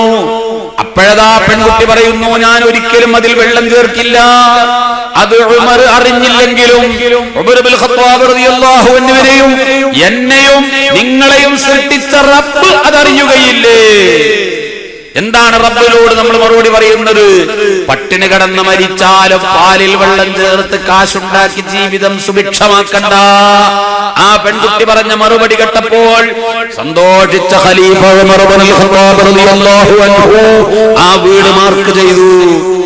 അങ്ങനെ ഉടനെ തന്നെ വീട്ടിൽ ചെന്നിട്ട് തന്റെ മകനോട് പറയുന്നു, മോനെ, ദരിദ്ര കുടുംബമാണ്, മുഴുപട്ടിണിയാണ്, ജീവിക്കാൻ വകയില്ലാത്ത ഒരു കുടുംബമാണ്, ഒരു ഉമ്മയും മകളും മാത്രം ജീവിക്കുന്ന ഒരു വീടാണ്. എന്റെ മോൻ ആ പെൺകുട്ടിയെ വിവാഹം ചെയ്യാൻ കാരണം ദീൻ അവിടെ ഉണ്ട്. ആ പെൺകുട്ടിയിൽ ദീനുണ്ട്. ആ പെൺകുട്ടിയെ വിവാഹം ചെയ്യണമെന്ന് പറയുകയും ഉമറുൽ ഖത്താബിന്റെ മകൻ വിവാഹം ചെയ്യുകയും അതാ ആ ദീനുള്ള പെണ്ണിനെ തെരഞ്ഞെടുത്തപ്പോൾ അതിലാണ് ഉമർ ഇബ്നു അബ്ദുൽ അസീസ് റളിയല്ലാഹു അൻഹു ജനിക്കുന്നത്. കൃഷിഭൂമി നന്നായപ്പോൾ അതിലുള്ള വിളവ് നന്നായത് കണ്ടില്ലേ? ഇന്നത്തെ തലമുറയോട് നമുക്ക് പറയാനുള്ള, നിർബന്ധിക്കാനുള്ള മേഖല, മക്കളെ വിവാഹം ചെയ്തയക്കുമ്പോൾ ഇന്ന് മക്കള് തന്നെ കണ്ടുപിടിക്കുകയല്ലേ. ബാംഗ്ലൂരിലേക്ക് പഠിക്കാൻ പറഞ്ഞേക്കുന്നു, അല്ലെങ്കിൽ മക്കളെ കയ്യിലേക്ക് നെറ്റ്വർക്ക് കൊടുക്കുന്നു. ഈ നെറ്റിലൂടെ ഫേസ്ബുക്കിലും മറ്റും കയറിയിട്ട് അവർ പലരെയും പരിചയപ്പെടുന്നു. എന്നിട്ട് ഉപ്പാനോട് വന്നിട്ട് പറയുന്നു, ഉപ്പാ, നിങ്ങൾ എനിക്ക് കല്യാണം തെരഞ്ഞ് വിഷമിക്കണ്ട എന്ന് പറഞ്ഞ് ആ പെൺകുട്ടിയെയും കൊണ്ട് അല്ലെങ്കിൽ ആ ചെറുപ്പക്കാരനെയും കൊണ്ട് അതാ നാട് വിട്ട് ഒളിച്ചോടി പോകുന്നു. എറണാകുളം ജില്ലയുടെ ഒരു മൂലയിൽ മൂവാറ്റുപുഴക്ക് സമീപമാണ് ഞാൻ ജോലി ചെയ്യുന്ന മഹല്ല്. തിരൂര് പ്രദേശത്തുള്ള നല്ല ഒരു ദീനിയായ കുടുംബത്തിൽ നിന്ന് ഒരു പെൺകുട്ടി വിദ്യാഭ്യാസത്തിന്, ഭൗതിക വിദ്യാഭ്യാസത്തിന് വിട്ടു. ദീനുള്ളവർക്ക് പറ്റിയതല്ല ആ പണി. ദീനില്ലാത്ത ഭൗതികത്തിന്റെ പേരിൽ വരുന്ന അപകടം നിങ്ങൾ മനസ്സിലാക്കണം. പാണക്കാട് തങ്ങളുടെ നേതൃത്വത്തിൽ ആ പെൺകുട്ടിയെ നിക്കാഹ് ചെയ്തു കൊടുത്തു. തങ്ങളെ കുറ്റപ്പെടുത്തുകയല്ല, ഇതില് സ്വഹീഹായ ഒരു നിക്കാഹ് നടന്നിട്ടുണ്ട് എന്ന് തെളിവ് ഉദ്ധരിക്കുക മാത്രമാണ് ചെയ്യുന്നത്. ഈ പെൺകുട്ടിയെ മറ്റൊരാൾക്ക് വിവാഹം ചെയ്തു കൊടുത്തിട്ടുണ്ട്. ഒരു ചെറുപ്പക്കാരൻ, സുമുഖനായ ചെറുപ്പക്കാരന് വിവാഹം ചെയ്തു കൊടുത്തിട്ടുണ്ട്. വിവാഹം ചെയ്ത് അന്ന് വീട്ടിലേക്ക് എത്തിയപ്പോ ഈ പെൺകുട്ടി മറ്റൊരു ചെറുപ്പക്കാരന്റെ കൂടെ ഇറങ്ങി തിരിച്ചു എന്റെ മഹല്ലത്തിൽ വന്ന് താമസിക്കുന്നു. ഒരു വർഷം കഴിഞ്ഞു. ഹലാലായ ഒരു നിക്കാഹ് നടന്നിട്ടുണ്ട് എന്ന് തെളിവ് കിട്ടിയ കാരണത്താൽ ഈ പെണ്ണ് മറ്റൊരാളുടെ നിക്കാഹിൽ കഴിയുന്ന പെണ്ണല്ലേ. ഈ ചെറുപ്പക്കാരനും അവന്റെ വാപ്പയും കുടുംബവും വന്നിട്ട് എന്നോട് പറഞ്ഞു, ഇവര് തമ്മിലൊന്ന് നിക്കാഹ് ചെയ്തു കൊടുക്കണം. ഞാൻ പറഞ്ഞു, ഖുലുഹുഹാ മിൻ നിക്കാഹിൻ വ ഇദ്ദത്തിൻ എന്ന കിതാബിലുള്ളത് മറ്റൊരാളുടെ നിക്കാഹിലോ അല്ലെങ്കിൽ അയാൾ മരിച്ചിട്ട് തലാഖിലോ മരിച്ചിട്ടോ ഇദ്ദയിലിരിക്കുന്ന പെണ്ണിനെ നിക്കാഹ് നടത്താൻ പാടില്ല. ആ നിക്കാഹിൽ നിന്ന് ഒഴിവായി ഇദ്ദയും കഴിഞ്ഞിട്ട് അല്ലെങ്കിൽ ആ മരിച്ചതിന്റെ ഇദ്ദയും കഴിഞ്ഞ് സ്വതന്ത്രമായിട്ട് മറ്റൊരാൾക്ക് നിക്കാഹ് ചെയ്യാൻ പാടുള്ളൂ. നിക്കാഹ് നടത്തി തരാൻ പറ്റില്ല. അങ്ങനെ 2 വർഷത്തോളം ഈ കേരളത്തിലെ പല പണ്ഡിതന്മാരെടുക്കലും ചെന്നു, പല രാഷ്ട്രീയ നേതാക്കന്മാരും ഇടപെട്ടു. പാണക്കാട് വീണ്ടും ചെന്നു. ഒരു നിക്കാഹ് നടത്തി കൊടുത്തതിന്റെ പേരിൽ ഇവരെ തമ്മിൽ ബന്ധപ്പെടുത്താൻ സാധ്യമല്ല. പക്ഷേ ഇന്നും ആ ചെറുപ്പക്കാരനും ആ പെണ്ണും കഴിഞ്ഞുകൂടുന്നു. പ്രിയപ്പെട്ടവരെ, പഠിപ്പിക്കാൻ വിട്ടതിന്റെ പേരിൽ വന്ന അപകടമാണത്. ധാരാളം വർദ്ധിച്ചു കൊണ്ടിരിക്കുന്നു. ദീൻ പരിഗണിച്ചിട്ടില്ലെങ്കിൽ മക്കളെ ദീനിയായി പഠിപ്പിച്ച് ബോധവൽക്കരണം നടത്തണം. മകൾക്ക് ഭർത്താവിനെ തെരഞ്ഞെടുക്കുമ്പോ ദീനിയായ ഭർത്താവിനെയാകണം. ഭർത്താവ് തനിക്ക് വേണ്ട ഒരു പെണ്ണിനെ തെരഞ്ഞെടുക്കുമ്പോ ദീനുള്ള പെണ്ണാണോ എന്ന് തെരഞ്ഞു നോക്കണം. ഇത് പരിഗണിച്ചില്ലെങ്കിൽ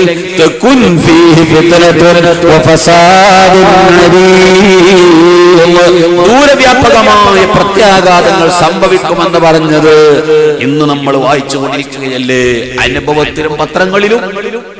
അപ്പൊ ഒന്നാമതായി കുടുംബകലഹത്തിന്റെ കാരണം ദീൻ വിട്ടുകളിച്ചതാണ്. അങ്ങനെ ദാമ്പത്യ ജീവിതത്തിലേക്ക് വന്നു കഴിഞ്ഞാൽ ഇതൊരു വലിയ വിഷയമാണ്. 1 മണിക്കൂർ, കാമണിക്കൂർ, അരമണിക്കൂറോടൊന്നും ഇത് പറയാൻ പറ്റില്ല. കാരണം ഇസ്ലാമിക കർമ്മശാസ്ത്രം 4 സെക്ഷനാണ്. ഇബാദാത്ത്, മുനാക്കഹാത്ത്, മുആമലാത്ത്, ജിനായാത്ത്. ആരാധനാമുറകൾ, വൈവാഹികം, ഇടപാട്, ശിക്ഷാമുറകൾ. ഈ 4 സെക്ഷനാണ് ഇസ്ലാമിക കർമ്മശാസ്ത്രം. അതിൽ ഇബാദത്താണ് നിസ്കാരം, നോമ്പ്, സക്കാത്ത്, ഹജ്ജൊക്കെ ഇബാദത്തിലാണ്. മറ്റൊന്നാണ് വൈവാഹിക ജീവിതം. അതൊരു വലിയ സെക്ഷനാണ്. 4 സെക്ഷൻ ആകെയുള്ള കർമ്മശാസ്ത്രത്തിന്റെ 4 സെക്ഷനിൽപ്പെട്ട ഒന്നാണ് വൈവാഹിക ജീവിതം. അതൊരു മണിക്കൂറോട് പ്രസംഗിക്കാൻ പറ്റുമോ? അപ്പൊ ഈ വിഷയത്തിന്റെ എല്ലാ വശങ്ങളിലും എത്താൻ പറ്റില്ല. പലതും ഇവിടെ ഞാൻ വിട്ടുകളഞ്ഞിട്ടുണ്ട്, എനിക്കെന്നെ ബോധ്യമാണ്. ഞാൻ അതിൽ ഏറ്റവും പ്രധാനമായി ഇന്ന് നടക്കുന്ന പത്രങ്ങളിലൂടെ നമ്മൾ വായിക്കുന്നു, രാജ്യത്ത് നടക്കുന്ന ആത്മഹത്യയുടെ 80% കുടുംബകലഹമാണെന്ന് സിറാജ് പത്രം റിപ്പോർട്ട് ചെയ്തത് നമ്മൾ വായിക്കുമ്പോൾ ഈ ആത്മഹത്യ വർദ്ധിക്കാനുള്ള കാരണം കുടുംബകലഹമാണെങ്കിൽ അതിന്റെ ഹേതു അള്ളാഹുവിന്റെ ദീൻ വിട്ടതാ. ഇന്ന് നമ്മള് മകനിക്കെന്താ ജോലി, ഗൾഫുകാരനാണോ, ഭൗതിക ജോലിയുണ്ടോ, ഗവൺമെന്റ് എംപ്ലോയി ആണോ, ഇതൊക്കെ നോക്കിയിട്ട് വിവാഹം നടത്തുന്ന സാഹചര്യമാണ്. അള്ളാഹുവിന്റെ ദീൻ വിട്ട് കളിക്കുകയാണ്. ചിലപ്പോൾ ആ മക്കളെ കൊണ്ട് കണ്ണീര് കുടിക്കേണ്ട അവസ്ഥയിലേക്ക് നീങ്ങുകയാണ്. എന്നതുകൊണ്ട് ഭാവിയിലെങ്കിലും നമ്മൾ ചെറുപ്പക്കാരികളെ, നിങ്ങൾക്ക് വരുന്ന ഇണ ഇദാ ഖതബ അഹദുകും മിമ്മൻ തർലൗന ദീനഹു വ ഖുലുഖഹു, സ്വഭാവം നന്നാകണം. ഉമർ റളിയല്ലാഹു അൻഹു മകനെ കൊണ്ട് വിവാഹം ചെയ്യിപ്പിച്ചപ്പോഴും സഈദ് ഇബ്നുൽ മുസയ്യിബ് മകളെ കെട്ടിച്ചു കൊടുത്തപ്പോഴും പരിഗണിച്ചതുപോലെ ദാമ്പത്യ ജീവിതത്തിലേക്ക് വന്നിട്ടും വീടുകളിൽ കലഹമല്ലേ. ഭാര്യയും ഭർത്താവും തമ്മിൽ കലഹം, മക്കളും ബാപ്പയും തമ്മിൽ കലഹം, ഏത് കുടുംബത്തിലും പ്രശ്നങ്ങൾ. എന്താണ് ഇതിന് കാരണം? ദാമ്പത്യ ജീവിതത്തിൽ ഇസ്ലാം കൽപ്പിച്ച ഒരുപാട് കാര്യങ്ങളുണ്ട്. അത് നമ്മൾ പഠിച്ചില്ല. വിവാഹ ജീവിതത്തിലേക്ക് കടക്കുന്നതിന് മുമ്പ് വൈവാഹിക ജീവിതം പഠിക്കൽ ശറഅ് നിർബന്ധമാക്കിയിട്ടില്ല. പക്ഷെ വിവാഹം ചെയ്യാൻ ഒരുങ്ങി തീരുമാനിച്ച് അതിലേക്ക് കടക്കുകയാണെങ്കിൽ ഏത് ഭാര്യ ഭർത്താക്കന്മാരും ദമ്പതികളും അവരുടെ ദാമ്പത്യ ജീവിതത്തിൽ പാലിക്കേണ്ട നിബന്ധനകൾ പഠിച്ചിരിക്കണം. അത് നിർബന്ധമാണ്. അഡ്വാൻസായി പഠിച്ചു വെക്കണമെന്നില്ല. ആ വിഷയം ആവശ്യമായി വരുമ്പോ ആ ദാമ്പത്യ ജീവിതത്തിന്റെ അറിവ് അവർക്കുണ്ടാകണം. ഒരു ഭാര്യക്ക് എന്തെല്ലാം കടമകളുണ്ട്, ഒരു ഭർത്താവിന് എന്തെല്ലാം കടമകളുണ്ട്, ശറഅ് നിശ്ചയിച്ച കടമകൾ എന്തൊക്കെ എന്ന് നമ്മൾ അറിയണം. അപ്പോഴേ ദാമ്പത്യ ജീവിതം അല്ലാഹുവിന്റെ അടുക്കൽ പൊരുത്തപ്പെട്ടതാവുള്ളൂ. അല്ലെങ്കിൽ ഒരു പരിശുദ്ധ ഇസ്ലാം കൽപ്പിച്ച ആരാധനാമുറകളൊക്കെ മനുഷ്യൻ പ്രകൃതിയായി ഇഷ്ടപ്പെടാത്തതാണ്. നിസ്കാരം നമുക്ക് വലിയ താല്പര്യമുണ്ടോ?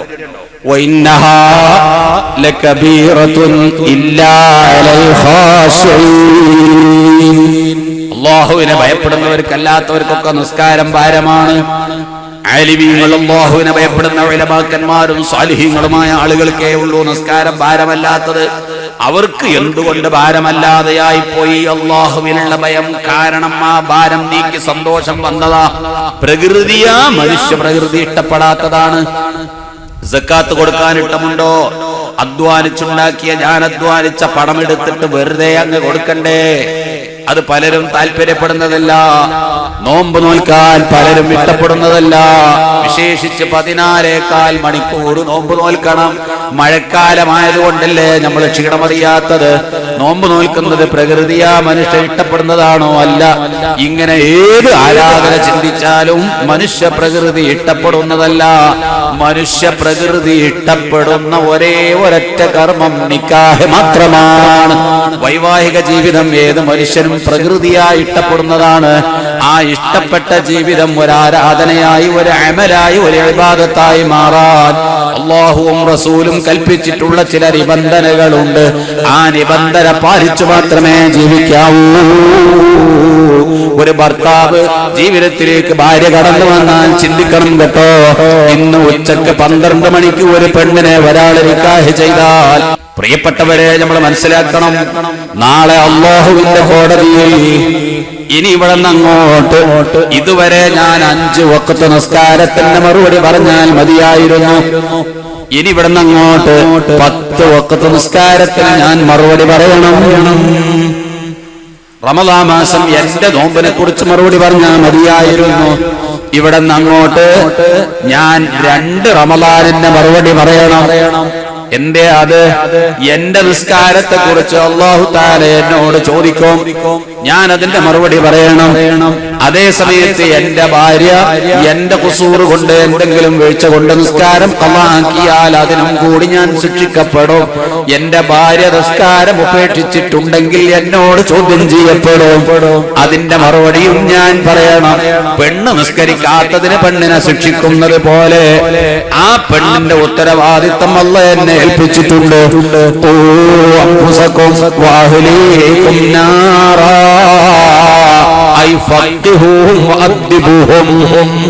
ബഹുമാനപ്പെട്ട ഇബ്നു അബ്ബാസ് റളിയല്ലാഹു അൻഹു പറഞ്ഞ തഫ്സീർ അനുസരിച്ച് അവർക്ക് കർമ്മശാസ്ത്രം പഠിപ്പിച്ചു കൊടുക്കണം, അദബും ചിട്ടയും പഠിപ്പിച്ചു കൊടുക്കണം. എന്റെ ഭാര്യ നരകത്തിൽ പോയി വീഴുന്നതിൽ എനിക്ക് പേടിയുണ്ടാകണം, ബേജാറുണ്ടാകണം. അവൾ നിസ്കാരം ഉപേക്ഷിച്ചാൽ എന്നെ ചോദ്യം ചെയ്യുമെന്ന പേടി എനിക്കുണ്ടാകണം.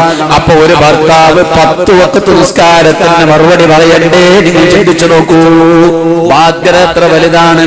വിവാഹ ജീവിതം മനുഷ്യ പ്രകൃതി ഇഷ്ടപ്പെടുന്നതാണെങ്കിലും അല്ലാഹുവിന്റെ മുമ്പിൽ അതുകൊണ്ട് വല്ല സലാമത്തും കിട്ടണമെങ്കിൽ, പരലോകത്ത് സ്വർഗത്തിൽ സന്തോഷത്തോടെ കഴിഞ്ഞുകൂടണമെങ്കിൽ, നല്ല ദാമ്പത്യ ജീവിതത്തിന്റെ വഴി പരലോകത്ത് നമുക്ക് രക്ഷപ്പെടണമെങ്കിൽ, വലിയ സ്ഥാനമാനങ്ങൾ കിട്ടണമെങ്കിൽ ദുനിയാവിൽ കുറച്ച് അധ്വാനിക്കേണ്ടതുണ്ട്, കഷ്ടപ്പെടേണ്ടതുണ്ട്. ഭാര്യമാര് ദീന് വിട്ട് കളിച്ചാൽ ഭർത്താക്കന്മാര് മറുപടി പറയേണ്ടി വരും. ഗൾഫിലേക്ക് പോകുന്ന ഭർത്താക്കന്മാരെ, നിങ്ങളുടെ അഭാവം കാരണം സുരക്ഷിത കേന്ദ്രങ്ങളിൽ അവരെ നിർത്താതെയോ നിങ്ങളില്ലാത്ത അഭാവത്തിൽ അവർക്ക് വേണ്ട സംരക്ഷണത്തിന് പറ്റിയ മഹറമായ പുരുഷന്മാരില്ലാതെ ഏൽപ്പിച്ചു കൊടുക്കാതെ പോയാൽ, ഒരു പെണ്ണ് ഇവിടെ ചാടിപ്പോവുകയോ മറ്റൊരാളെ കൂടെ കിടന്ന് സല്ലപിക്കുകയോ ചെയ്തിട്ടുണ്ടെങ്കിൽ ഈ പെണ്ണിനെ കടുത്ത ശിക്ഷക്ക് വിധേയമാക്കുന്നത് പോലെ അല്ലാഹു തആല ഈ ഭർത്താവിനെ കൂടി ശിക്ഷിക്കാൻ അത് കാരണമാണ്. കാരണമാകും നമ്മുടെ ഒരു വീഴ്ച അവിടെ സംഭവിച്ചിട്ടുണ്ടെങ്കിൽ. ബാധ്യതകളും ഹക്കുകളും കടപ്പാടുകളും മനസ്സിലാക്കാതെ പ്രവർത്തിച്ചാൽ അപകടപ്പെടും.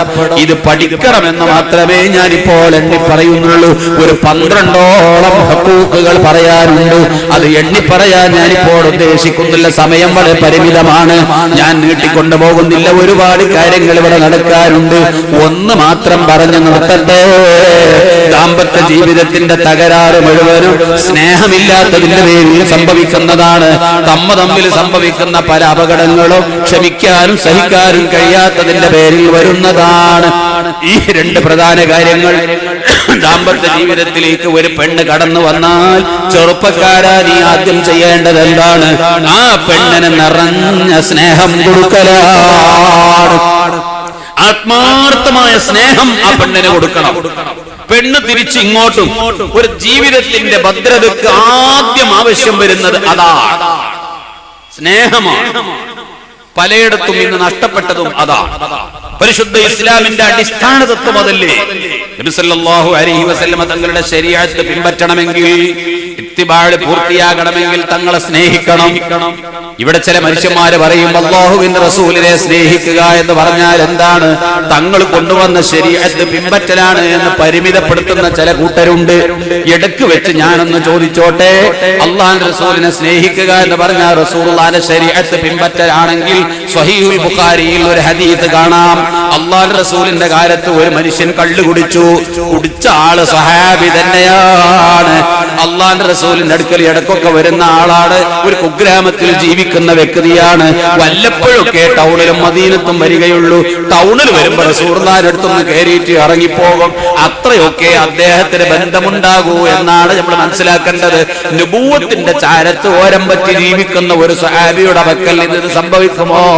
ഈ മനുഷ്യൻ കള്ളു കുടിച്ചപ്പോൾ അല്ലാഹുവിന്റെ റസൂൽ ആ മനുഷ്യന് 40 അടി അടിച്ചുകൊണ്ട് ഹദ്ദ് നടത്തി ഇസ്ലാമിന്റെ ശിക്ഷാമുറ നടപ്പാക്കി. ഇതേ മനുഷ്യൻ കുറെ കഴിഞ്ഞപ്പോൾ വീണ്ടും കള്ളു കുടിച്ചു. കുടിച്ച സമയത്ത് അദ്ദേഹത്തെ രണ്ടാമത് വീണ്ടും ഹദ്ദ് എടുക്കുകയാണ്. ഈ സന്ദർഭത്തിൽ ഉമർ ഇബ്നുൽ ഖത്താബ് റളിയല്ലാഹു അൻഹു പറഞ്ഞു, എന്തൊരു മനുഷ്യൻ, വൃത്തികേട്! ഒരു വട്ടം കള്ളു കുടിച്ചിട്ട് അല്ലാഹുവിന്റെ റസൂൽ ഹദ്ദ് അടിച്ചിട്ട് ഈ മനുഷ്യൻ രണ്ടാമത്തെ കുടിച്ചില്ലേ, ഇയാളെ വീണ്ടും ഹദ്ദ് അടിക്കേണ്ടി വന്നില്ലേ? വല്ലാത്തൊരു ഗുരുത്തം കെട്ട മനുഷ്യൻ തന്നെ എന്ന് പറഞ്ഞ് ആക്ഷേപിച്ചപ്പോൾ അല്ലാഹുവിന്റെ റസൂൽ പറയുന്നത്, യാ ഉമർ ലാ തൽഅനൂഹു ഫഇന്നഹു അഹബ്ബനി. ഇമാം ബുഖാരി തന്റെ സ്വഹീഹിൽ രേഖപ്പെടുത്തിയ ഹദീസാണ്. യാ ഉമറു, ഏ ഉമറേ, ലാ തൽഅനൂഹു, ആ മനുഷ്യനെ നീ ശപിക്കല്ല ഉമറേ. ഫഇന്നഹു അഹബ്ബനി, അയാൾ എന്നെ സ്നേഹിക്കുന്ന മനുഷ്യനാണ്. സ്നേഹിക്കുക എന്നാൽ ഇത്തിബാഅാണെന്ന് പറയുന്നവരെ സഹീഹുൽ ബുഖാരിയിൽ നിന്ന് ഈ കള്ളു കുടിച്ച മനുഷ്യനെ എന്നെ സ്നേഹിച്ച മനുഷ്യനാണെന്ന് അല്ലാഹുവിന്റെ റസൂൽ പറഞ്ഞ ഈ ഹദീസ് സഹീഹുൽ ബുഖാരിയിൽ നിന്ന് നിങ്ങൾ വെട്ടിക്കളയുമോ? കളയില്ലെങ്കിൽ അതിന്റെ അർത്ഥം എന്താ? പരിശുദ്ധ ഖുർആനിൽ കാണാം, യാ അയ്യുഹല്ലദീന ആമനു അത്തിഉല്ലാഹ فأولئك مع الذين أنعم الله عليهم من النبيين والصديقين والشهداء والصالحين എന്ന ആയത്തിന്റെ തഫ്സീറിൽ ഇമാം ഫഖറുദ്ദീൻ റാസി തങ്ങൾ പറഞ്ഞതായി കാണാം. എന്ത്? ഈ ആയത്ത് ഇറങ്ങുന്നത് സ്വഹാബിയുടെ പശ്ചാത്തലത്തിലായി ആയത്തിറങ്ങുന്നത്. സമയമില്ലാത്തത് കൊണ്ട് ഞാൻ അതിലേക്ക് കടക്കുന്നില്ല. അങ്ങനെ വിശദീകരിച്ച് ഈ ആയത്തിനെ പറ്റി പറഞ്ഞു വന്നയിടത്ത് ഒരു സ്വഹാബിയുടെ കഥ പറയുന്നുണ്ട്. ഇമാം റാസി തങ്ങൾ തഫ്സീറുൽ കബീറിൽ പറയുന്നുണ്ട്, എന്താണ് ആ സ്വഹാബി ചെയ്ത പണിയെന്നോ? തോട്ടത്തിൽ കൃഷിക്ക് വെള്ളം കൊടുത്തുകൊണ്ടിരിക്കുകയാണ്. കൃഷിക്ക് വെള്ളം കൊടുക്കുമ്പോഴാണ് ഒരു മകൻ ചെന്നിട്ട് പറയുന്നത്, അല്ലാഹുവിന്റെ റസൂൽ വഫാത്തായി പോയി. ഇതങ്ങ് പറഞ്ഞപ്പോ ആ സഹാബി ചോദിച്ചു, മോനെ നീ പറഞ്ഞത് ശരിയാണോ? അല്ലാഹുവിന്റെ റസൂൽ വഫാത്തായി പോയോ? അതേ ഉപ്പാ, അല്ലാഹുവിന്റെ റസൂൽ വഫാത്തായി പോയി. ഈ സമയത്ത് ആ സഹാബി അവിടെ നിന്നിട്ട് പറയുകയാണ്, ഇമാം റാസി തങ്ങൾ ഈ ആയത്തിന്റെ തഫ്സീറിൽ രേഖപ്പെടുത്തുകയാണ്, അല്ലാഹുമ്മ അഅ്മിനി, അല്ലാഹുമ്മ അഅ്മിനി, അല്ലാഹുമ്മ അഅ്മിനി. 3 വട്ടം ആ സഹാബി അങ്ങോട്ടായിരുന്നു, പഠിച്ചവരെ എന്നെ നീ കണ്ണുപൊട്ടനാക്കണേ, എന്നെ നീ കണ്ണുപൊട്ടനാക്കണേ, എന്നെ നീ കണ്ണുപൊട്ടനാക്കണേ അല്ലാഹ് എന്താ സംഭവിച്ചത്? അവിടെ വെച്ച് അയാളെ കണ്ണങ്ങട്ട് പൊട്ടിപ്പോയി. ആ പൊട്ടിയ കണ്ണുമായി കൃഷിത്തോട്ടത്തിലേക്ക് നല്ല വെട്ടവും വെളിച്ചവുമുള്ള കണ്ണുകൊണ്ട് ചെന്ന സഹാബി തന്റെ മകന്റെ കൈ പിടിച്ചുകൊണ്ട് അല്ലാഹുവിന്റെ റസൂൽ വഫാത്തായി കിടക്കുന്ന ജനാസ സംസ്കാരത്തിലേക്ക് തങ്ങളുടെ ജനാസയിൽ പങ്കെടുക്കാൻ ആ സഹാബി പൊട്ടിയ കണ്ണുമായിട്ട് തിരിച്ചെത്തി എന്ന് ഇമാം ഫഖറുദ്ദീൻ റാസി തങ്ങൾ വ്യക്തമാക്കിയെങ്കിൽ പഠിപ്പിച്ചെങ്കിൽ ഇതേ സംഭവം അൽ വഫാ ബി അഹ്വാലിൽ മുസ്തഫയിൽ കാണുന്നത്. ഈ മകൻ ചെന്നിട്ട് പറയുന്നു, ഉപ്പാ അല്ലാഹുവിന്റെ റസൂൽ വഫാത്തായി പോയി. ഈ കൊച്ചു കുഞ്ഞ് റസൂലുള്ളാഹി വഫാത്തായി എന്ന് പറഞ്ഞപ്പോ ബാപ്പ അവിടെ ഇരിക്കുകയാണ്. അന്തം വിട്ടങ്ങ് പോയി അവിടെ ഇരുന്നു കൊണ്ട് പറഞ്ഞു, മോനെ നീ പറഞ്ഞത് ശരിയാണോ? അതേ ശരിയാണ് ഉപ്പാ, റസൂലുള്ളാഹി വഫാത്തായി പോയി. മോനെ നീ പോയിട്ട് ആ കൂർത്ത കട്ടിയുള്ള കരിങ്കൽ പീസ് എടുത്തിട്ട് വാ. മകൻ ചെന്ന് കരിങ്കല്ല് കൊണ്ടുവന്നു. ആ കുഞ്ഞി കൈ കൊണ്ട് കരിങ്കല്ല് പിടിക്കാൻ മാത്രം ആഫിയത്തില്ലാത്ത പിഞ്ചു പൈതലിന്റെ കൈ കൊണ്ട് ആ ഉപ്പ പറയുന്നത്, മോനെ എന്റെ വലത് കണ്ണിൽ ആ കല്ലിന്റെ കൂർത്ത മുന കൊണ്ടൊന്ന് കുത്തടാ മോനെ. ആ മകൻ കണ്ണിലേക്ക് കുത്തി. ആ കുട്ടിയുടെ കുത്തുകൊണ്ട് പിതാവിന്റെ കണ്ണ് പൊട്ടി രക്തമൊലിച്ചു പവിത്രത്തിലൂടെ രണ്ടാമത്തെ കണ്ണിലും കുത്തടാ, എന്റെ ഇടത് കണ്ണിൽ നീ കുത്ത്. ആ കുഞ്ഞി കൈകൊണ്ട് ഉപ്പാന്റെ ഇടത് കണ്ണിൽ കുത്തി. ഇടത്തെ കണ്ണും പൊട്ടി രക്തമൊലിച്ചു. ആ കവിൾത്തടത്തിലൂടെ ചോര ചാരിട്ടൊഴുകിക്കൊണ്ട് ആ പിതാവ് തന്റെ മകന്റെ കൊച്ചു കുഞ്ഞിന്റെ കൈപിടിച്ച് നൊണ്ടി നൊണ്ടി അല്ലാഹുവിന്റെ റസൂലിന്റെ ഹദറത്തിലേക്ക് വന്നു. എന്നിട്ട് ആ പുന്നാര പിതാവ് പറയുന്നത്, ആ പ്രിയപ്പെട്ട വാപ്പ പറയുന്നത്, ഈ കണ്ണുകൊണ്ട് അല്ലാഹുവിന്റെ റസൂല് ഉള്ള ഒരു ലോകത്തെ കണ്ടവനാണ് ഞാൻ. ഇനി റസൂലുള്ള ഇല്ലാത്ത ഒരു ലോകത്തെ ഈ കണ്ണുകൊണ്ട് കാണാൻ ഇഷ്ടപ്പെടുന്നില്ല. അല്ലാഹുവിന്റെ റസൂല് എവിടെയാണോ ഉണ്ടാകുന്നത് അവിടെ വെച്ച് മാത്രമേ ഞാൻ കണ്ണുകൊണ്ട് റസൂലുള്ളാഹിനെ നോക്കുകയുള്ളൂ, കാണുകയുള്ളൂ. ആ ഒരു ലോകം മാത്രം എനിക്ക് കണ്ടാൽ മതി എന്ന് പറഞ്ഞ സംഭവം ഇമാം റാസി ഈ ആയത്തിന്റെ തഫ്സീറിൽ രേഖപ്പെടുത്തിയെങ്കിൽ ഈ പറഞ്ഞ രണ്ട് സംഭവം അല്ലാഹുവിന്റെ റസൂൽ കൽപ്പിച്ചതാണോ? എന്റെ മരണ വാർത്ത കേട്ടാൽ കണ്ണ് കുത്തി പൊട്ടിക്കണം, അല്ലെങ്കിൽ കണ്ണ് പൊട്ടാൻ ദ്വാരക്കണം, റസൂലുള്ളാഹിന്റെ ശരീഅത്ത് പിൻപറ്റലാണോ? എന്താണ് ഇമാം റാസി ഈ സഹാബിയെ പറ്റി എഴുതി വെച്ചത്? തഫ്സീർ റാസിയിൽ ഫഇന്നഹു അഹബ്ബഹു ഹുബ്ബൻ ശദീദാ. ഈ കണ്ണ് പൊട്ടാൻ ഈ സഹാബി ദ്വാരക്കാനുള്ള കാരണം അയാൾ അല്ലാഹുവിന്റെ റസൂലിനെ വല്ലാതെ ശക്തിയായി സ്നേഹിച്ചുപോയി. ഇത് ഇസ്ലാമിന്റെ അടിസ്ഥാനമാണ്. വിജയത്തിന്റെ നിദാനം സ്നേഹമാണ്, സന്തോഷമാണ്. അല്ലാഹുവിന്റെ റസൂലിനെ സ്നേഹിച്ചാൽ മാത്രമേ അല്ലാഹുവിന്റെ റസൂൽ പറയുന്ന ശരീഅത്ത് ജീവിതത്തിൽ പിൻപറ്റൽ ഉണ്ടാവുകയുള്ളൂ. എങ്കിൽ ദാമ്പത്യ ജീവിതത്തിന്റെ വിജയവും ഭാര്യ ഭർത്താക്കന്മാർ തമ്മിലുള്ള സ്നേഹമാണ്. സ്നേഹത്തിലൂടെ മാത്രമേ കാര്യങ്ങൾ വിജയിപ്പിച്ചെടുക്കാൻ പറ്റൂ. ഒരു പെണ്ണിന് ആത്മാർത്ഥമായ സ്നേഹം നീ കൊടുക്കണം. എന്ത് കൊടുത്തിട്ടും കാര്യമില്ല സ്നേഹം ഇല്ലെങ്കിൽ. അപ്പൊ കുടുംബ ജീവിതത്തിന്റെ വിജയം സ്നേഹത്തിന് മേലാണ്. അത് അങ്ങോട്ടും കൊടുക്കണം, അവിടുന്ന് ഇങ്ങോട്ടും കൊടുക്കണം. ആദ്യത്തെ രാത്രിയിൽ തന്നെ ഒരു ഭാര്യക്ക് ബോധ്യപ്പെടുത്തി കൊടുക്കണം, എന്റെ ഭർത്താവ് എന്റെ എല്ലാറ്റിനും മതി, എന്റെ ആവശ്യങ്ങൾ മുഴുവനും നിറവേറ്റി തരാൻ എന്റെ ഭർത്താവ് എനിക്ക് തികച്ചും മതിയായവനാണ്, എനിക്കിനി മറ്റൊരു ലോകം ചിന്തിക്കേണ്ടതില്ലെന്ന് നീ തെളിയിച്ചു കൊടുക്കുന്നതിൽ പരാജയപ്പെടരുത്. അവിടെയാണ് ഒന്ന് വിജയം. ഈ സ്നേഹം എവിടെ ഉണ്ടോ അവിടെ നീ ഉദ്ദേശിച്ച മേഖലയിലേക്ക് നിന്റെ ഭാര്യയെ എത്തിക്കാൻ കഴിയും. ഇത് ഇവിടുന്ന് അങ്ങോട്ട് വന്നിട്ട് തന്നെ രണ്ട് സൈഡ് വൺ വേ അല്ല ഇത്.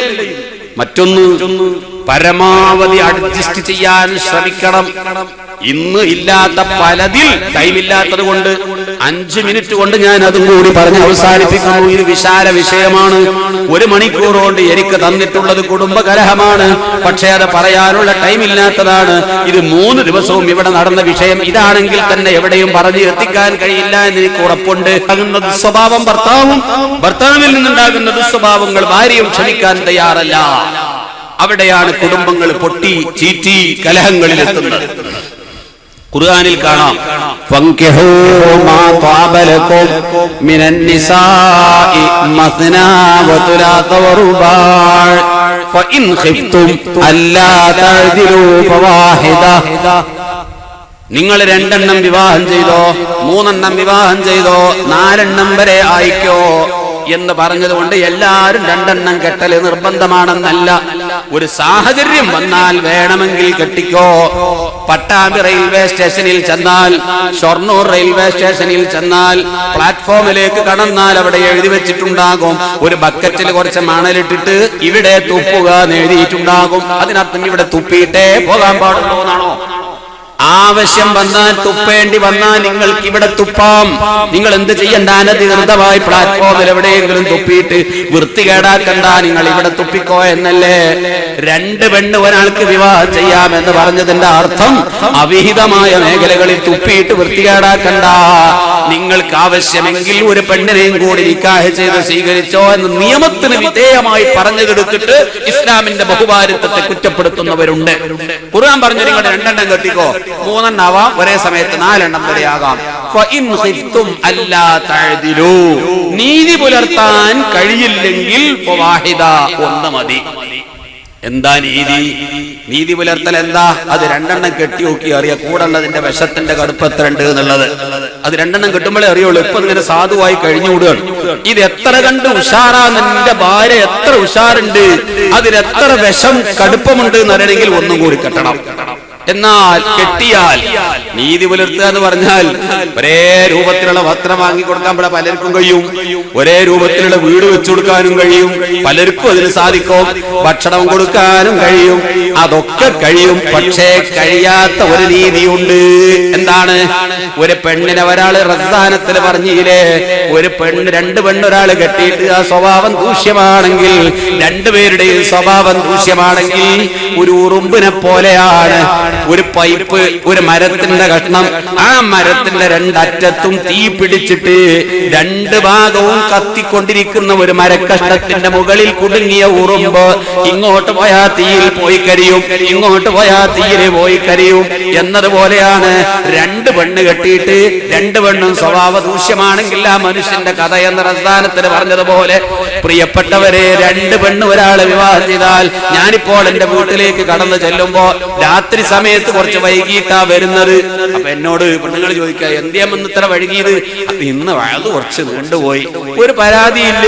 ഞാൻ ചെന്ന് വാതിൽ തുറന്ന് കിടന്നുറങ്ങി. വല്ല ചായ വേണോ, കട്ടൻ ചായ വേണോ എന്നൊക്കെ ചോദിച്ച് ചായയൊക്കെ വാങ്ങി തന്ന റാഹത്തായിട്ട് സന്തോഷത്തോടെ കിടന്നുറങ്ങി. നേരം വെളുത്തപ്പോ ഇന്നലെ രാത്രി ഒരുപാട് സമയം കഴിഞ്ഞിട്ടാ ഉറങ്ങിയത്. നേരം വെളുത്തപ്പോൾ ഞാൻ എവിടെയെങ്കിലും ഒരു ഭാഗത്ത് കിടന്നപ്പോ അങ്ങ് ഉറങ്ങിപ്പോയി. ഉറങ്ങാൻ വിചാരിച്ചതിൽ പത്രം വായിച്ച് അങ്ങനെ കിടന്നപ്പോ കൊണ്ട് ഉറങ്ങിയതാ. ആർക്കും പരാതിയില്ല. അതേ സമയത്ത് ഞാൻ വേറൊരു വിവാഹം കഴിഞ്ഞിട്ടുണ്ട്. സത്യത്തിൽ ഞാൻ പറഞ്ഞത് വയന്ന് ദീർഘിച്ചിട്ട് തന്നെയാ നേരം വെക്കിയത്. എങ്കിലും വീട്ടിൽ ചെന്നാൽ അവിടെ ചെന്നിട്ട് പത്രം വായിച്ചപ്പോ ഞാൻ ആ സിറ്റ് ഔട്ടിൽ കിടന്നിട്ട് അങ്ങനെ ഉറങ്ങിയപ്പോ ഉറങ്ങാനാണ് എന്നിട്ട് വന്നിരുന്നത്. ഇന്നലെ മുഴുവൻ അവിടെ കിടന്ന് ഉറക്കമൊഴിച്ചിട്ട് ഉറങ്ങാൻ വന്നിട്ട് എന്നിട്ട് എന്ന് പറഞ്ഞിട്ട് ആ പെണ്ണിന്റെ വിഷമിളകും. ഇത് നിനക്ക് സഹിക്കാൻ കഴിയുമോ? വാഹിദ, കഴിയില്ലെങ്കിൽ 1 മതി. അതാണ് ഏറ്റവും വലിയ നീതി. നീ 2 വിവാഹം ചെയ്യുമ്പോഴോ അല്ലെങ്കിൽ നിന്റെ ഭാര്യയിൽ നിന്ന് വരുന്ന ദുസ്വഭാവത്തെ നിനക്ക് ക്ഷമാപൂർവം കൈകാര്യം ചെയ്യാൻ കഴിയുമോ എന്നതാണ് ഏറ്റവും വലിയ നീതി. എന്ന് പറഞ്ഞെടുത്ത് നീതി കൊണ്ട് ഉദ്ദേശിക്കുന്ന ഏറ്റവും വലിയ നീതി ഭാര്യയുടെ ദുസ്വഭാവത്തെ ക്ഷമിക്കുകയാണ്. ഭക്ഷണം ഉണ്ടാക്കി കൊടുക്കാൻ പലർക്കും കഴിയൂല, ഇവിടെ വീടുണ്ടാക്കി കൊടുക്കാനും കഴിയൂലേ. അതൊക്കെ നീതിയാണ്, അത് നീതി പ്രകാരം ചെയ്യേണ്ടതുമാണ്. പക്ഷേ അത് മാത്രമല്ല, അതിനേക്കാൾ ഗൗരവം അവന്റെ നാവ് അടക്കലാണ്, നാവ് ക്ഷമിക്കലാണ്. ഇത് പലർക്കും കഴിയില്ല. പറഞ്ഞാൽ ചിലപ്പോൾ അതിനെതിര് പറയും. 2 എണ്ണം പറയും, 2 എണ്ണം പറഞ്ഞാൽ 4 എണ്ണം പറയും, 4 എണ്ണം പറഞ്ഞാൽ 8 എണ്ണം പറയും. അപ്പൊ 16 എണ്ണം പറയും. ചെയ്യാമെന്ന നാൾ വരെ പെണ്ണിനെ തോപ്പിക്കാൻ പറ്റും നിങ്ങൾ വിചാരിക്കണ്ട. അത് നടക്കണ കേസല്ല, ഈ ദുനിയാവെന്ന് നടക്കണതല്ലത്.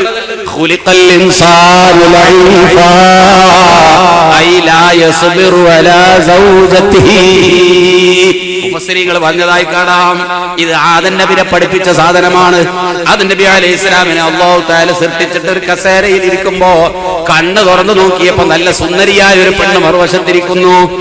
ആദം നബി കണ്ണ് തുറന്നപ്പോ ഇതാ കണ്ടത്. ലിമൻ അന്തി, ആർക്കുള്ളതാണെന്ന് ചോദിച്ചപ്പോ ഞാൻ നിങ്ങൾക്കുള്ളതാണ്, അങ്ങോട്ട് വാ. പ്രശ്നമില്ല, നിങ്ങൾക്ക് വേണമെങ്കിൽ ഇങ്ങോട്ട് വന്നോളി. അതാണ് ഈ സാധനം. അതുകൊണ്ട് ഇത് വളരെ സൂക്ഷിച്ച് കൈകാര്യം ചെയ്യേണ്ട ഒരു സാധനമാണ്, അല്ലെങ്കിൽ വലിയ അപകടവും വരും. ദാമ്പത്യ ജീവിതത്തിന്റെ തകരാറിന്റെ ഏറ്റവും പ്രധാനമായ കാരണം രണ്ടു കൂട്ടർക്കും ക്ഷമിക്കാൻ കഴിയില്ല എന്നുള്ളതാണ്. ഭർത്താവിൽ നിന്ന് ദുസ്വഭാവം വന്ന ഭാര്യയും ക്ഷമിക്കണം, ഭാര്യയിൽ നിന്ന് വരുന്ന ദുസ്വഭാവം ഭർത്താവും ക്ഷമിക്കണം. പെണ്ണുങ്ങളെ നിരാശപ്പെടണ്ട. പെണ്ണുങ്ങൾക്ക് വലിയ സ്ഥാനം ഖുർആൻ തന്നിട്ടുണ്ട്. നിങ്ങളുടെ മഹത്വം വളരെ വലുതാണ്, നിങ്ങളെ മഹത്വം വളരെ വലുതാണ്, വളരെ വലുതാണ് എന്ന് പറഞ്ഞാൽ പരിശുദ്ധ ഖുർആനിൽ ഖിയാമത്ത് നാൾ വരെയുള്ള മുഅ്മിനീങ്ങളോട് മാതൃകയാക്കാൻ പറഞ്ഞത് രണ്ട് പുരുഷന്മാരെ കാണിച്ചു കൊടുത്തുകൊണ്ടല്ല, രണ്ട് പെണ്ണുങ്ങളെ കാണിച്ചു കൊടുത്തിട്ടാണ്. യാ അയ്യുഹല്ലദീന ആമനൂ ദറബല്ലാഹു മസലൻ ലില്ലദീന ആമനൂ ഇംറഅത ഫിർഔന ഇദ് ഖാലത് റബ്ബി ഇബ്നി ലീ ഇൻദക ബൈതൻ ഫിൽ ജന്ന. ദറബല്ലാഹു മസലൻ, അല്ലാഹു ഉപമപ്പെടുത്തിയത് ലില്ലദീന ആമനൂ, ഖിയാമത്ത് നാൾ വരെയുള്ള മുഅ്മിനീങ്ങൾക്ക് അല്ലാഹു തആല മാതൃകയാക്കി പറഞ്ഞു കൊടുത്തത് ഇംറഅത്തി ഫിർഔന, ആസിയ ബീവിനെ വെച്ചിട്ടാണ്.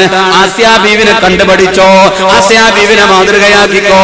രണ്ടാമത്തത് മറിയം ബീവിനെ, ഇമ്രാന്റെ ഭാര്യ മകൾ മറിയം ബീവിനെ മാതൃകയാക്കിക്കൊണ്ടാണ് രണ്ട് പെണ്ണുങ്ങളെ കാണിച്ചു കൊടുത്ത ചരിത്രം സൂറത്തിൽ അല്ലാഹു തആല പറഞ്ഞിട്ടില്ലേ?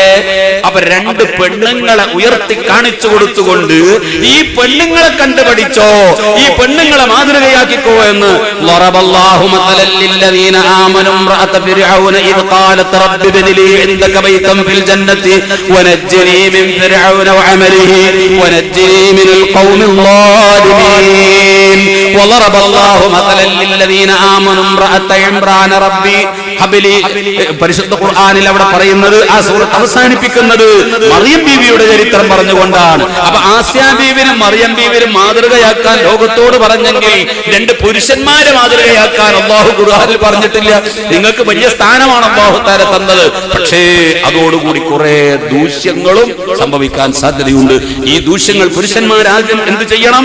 അവർ ക്ഷമിക്കണം, സഹിക്കണം. ഒന്നാമതായി ബഹുമാനപ്പെട്ട അഹ്മദുൽ കബീർ റിഫായി റളിയല്ലാഹു അൻഹു എന്തുകൊണ്ട് ഇത്രയും ഉന്നതമായ സ്ഥാനത്തെത്തി?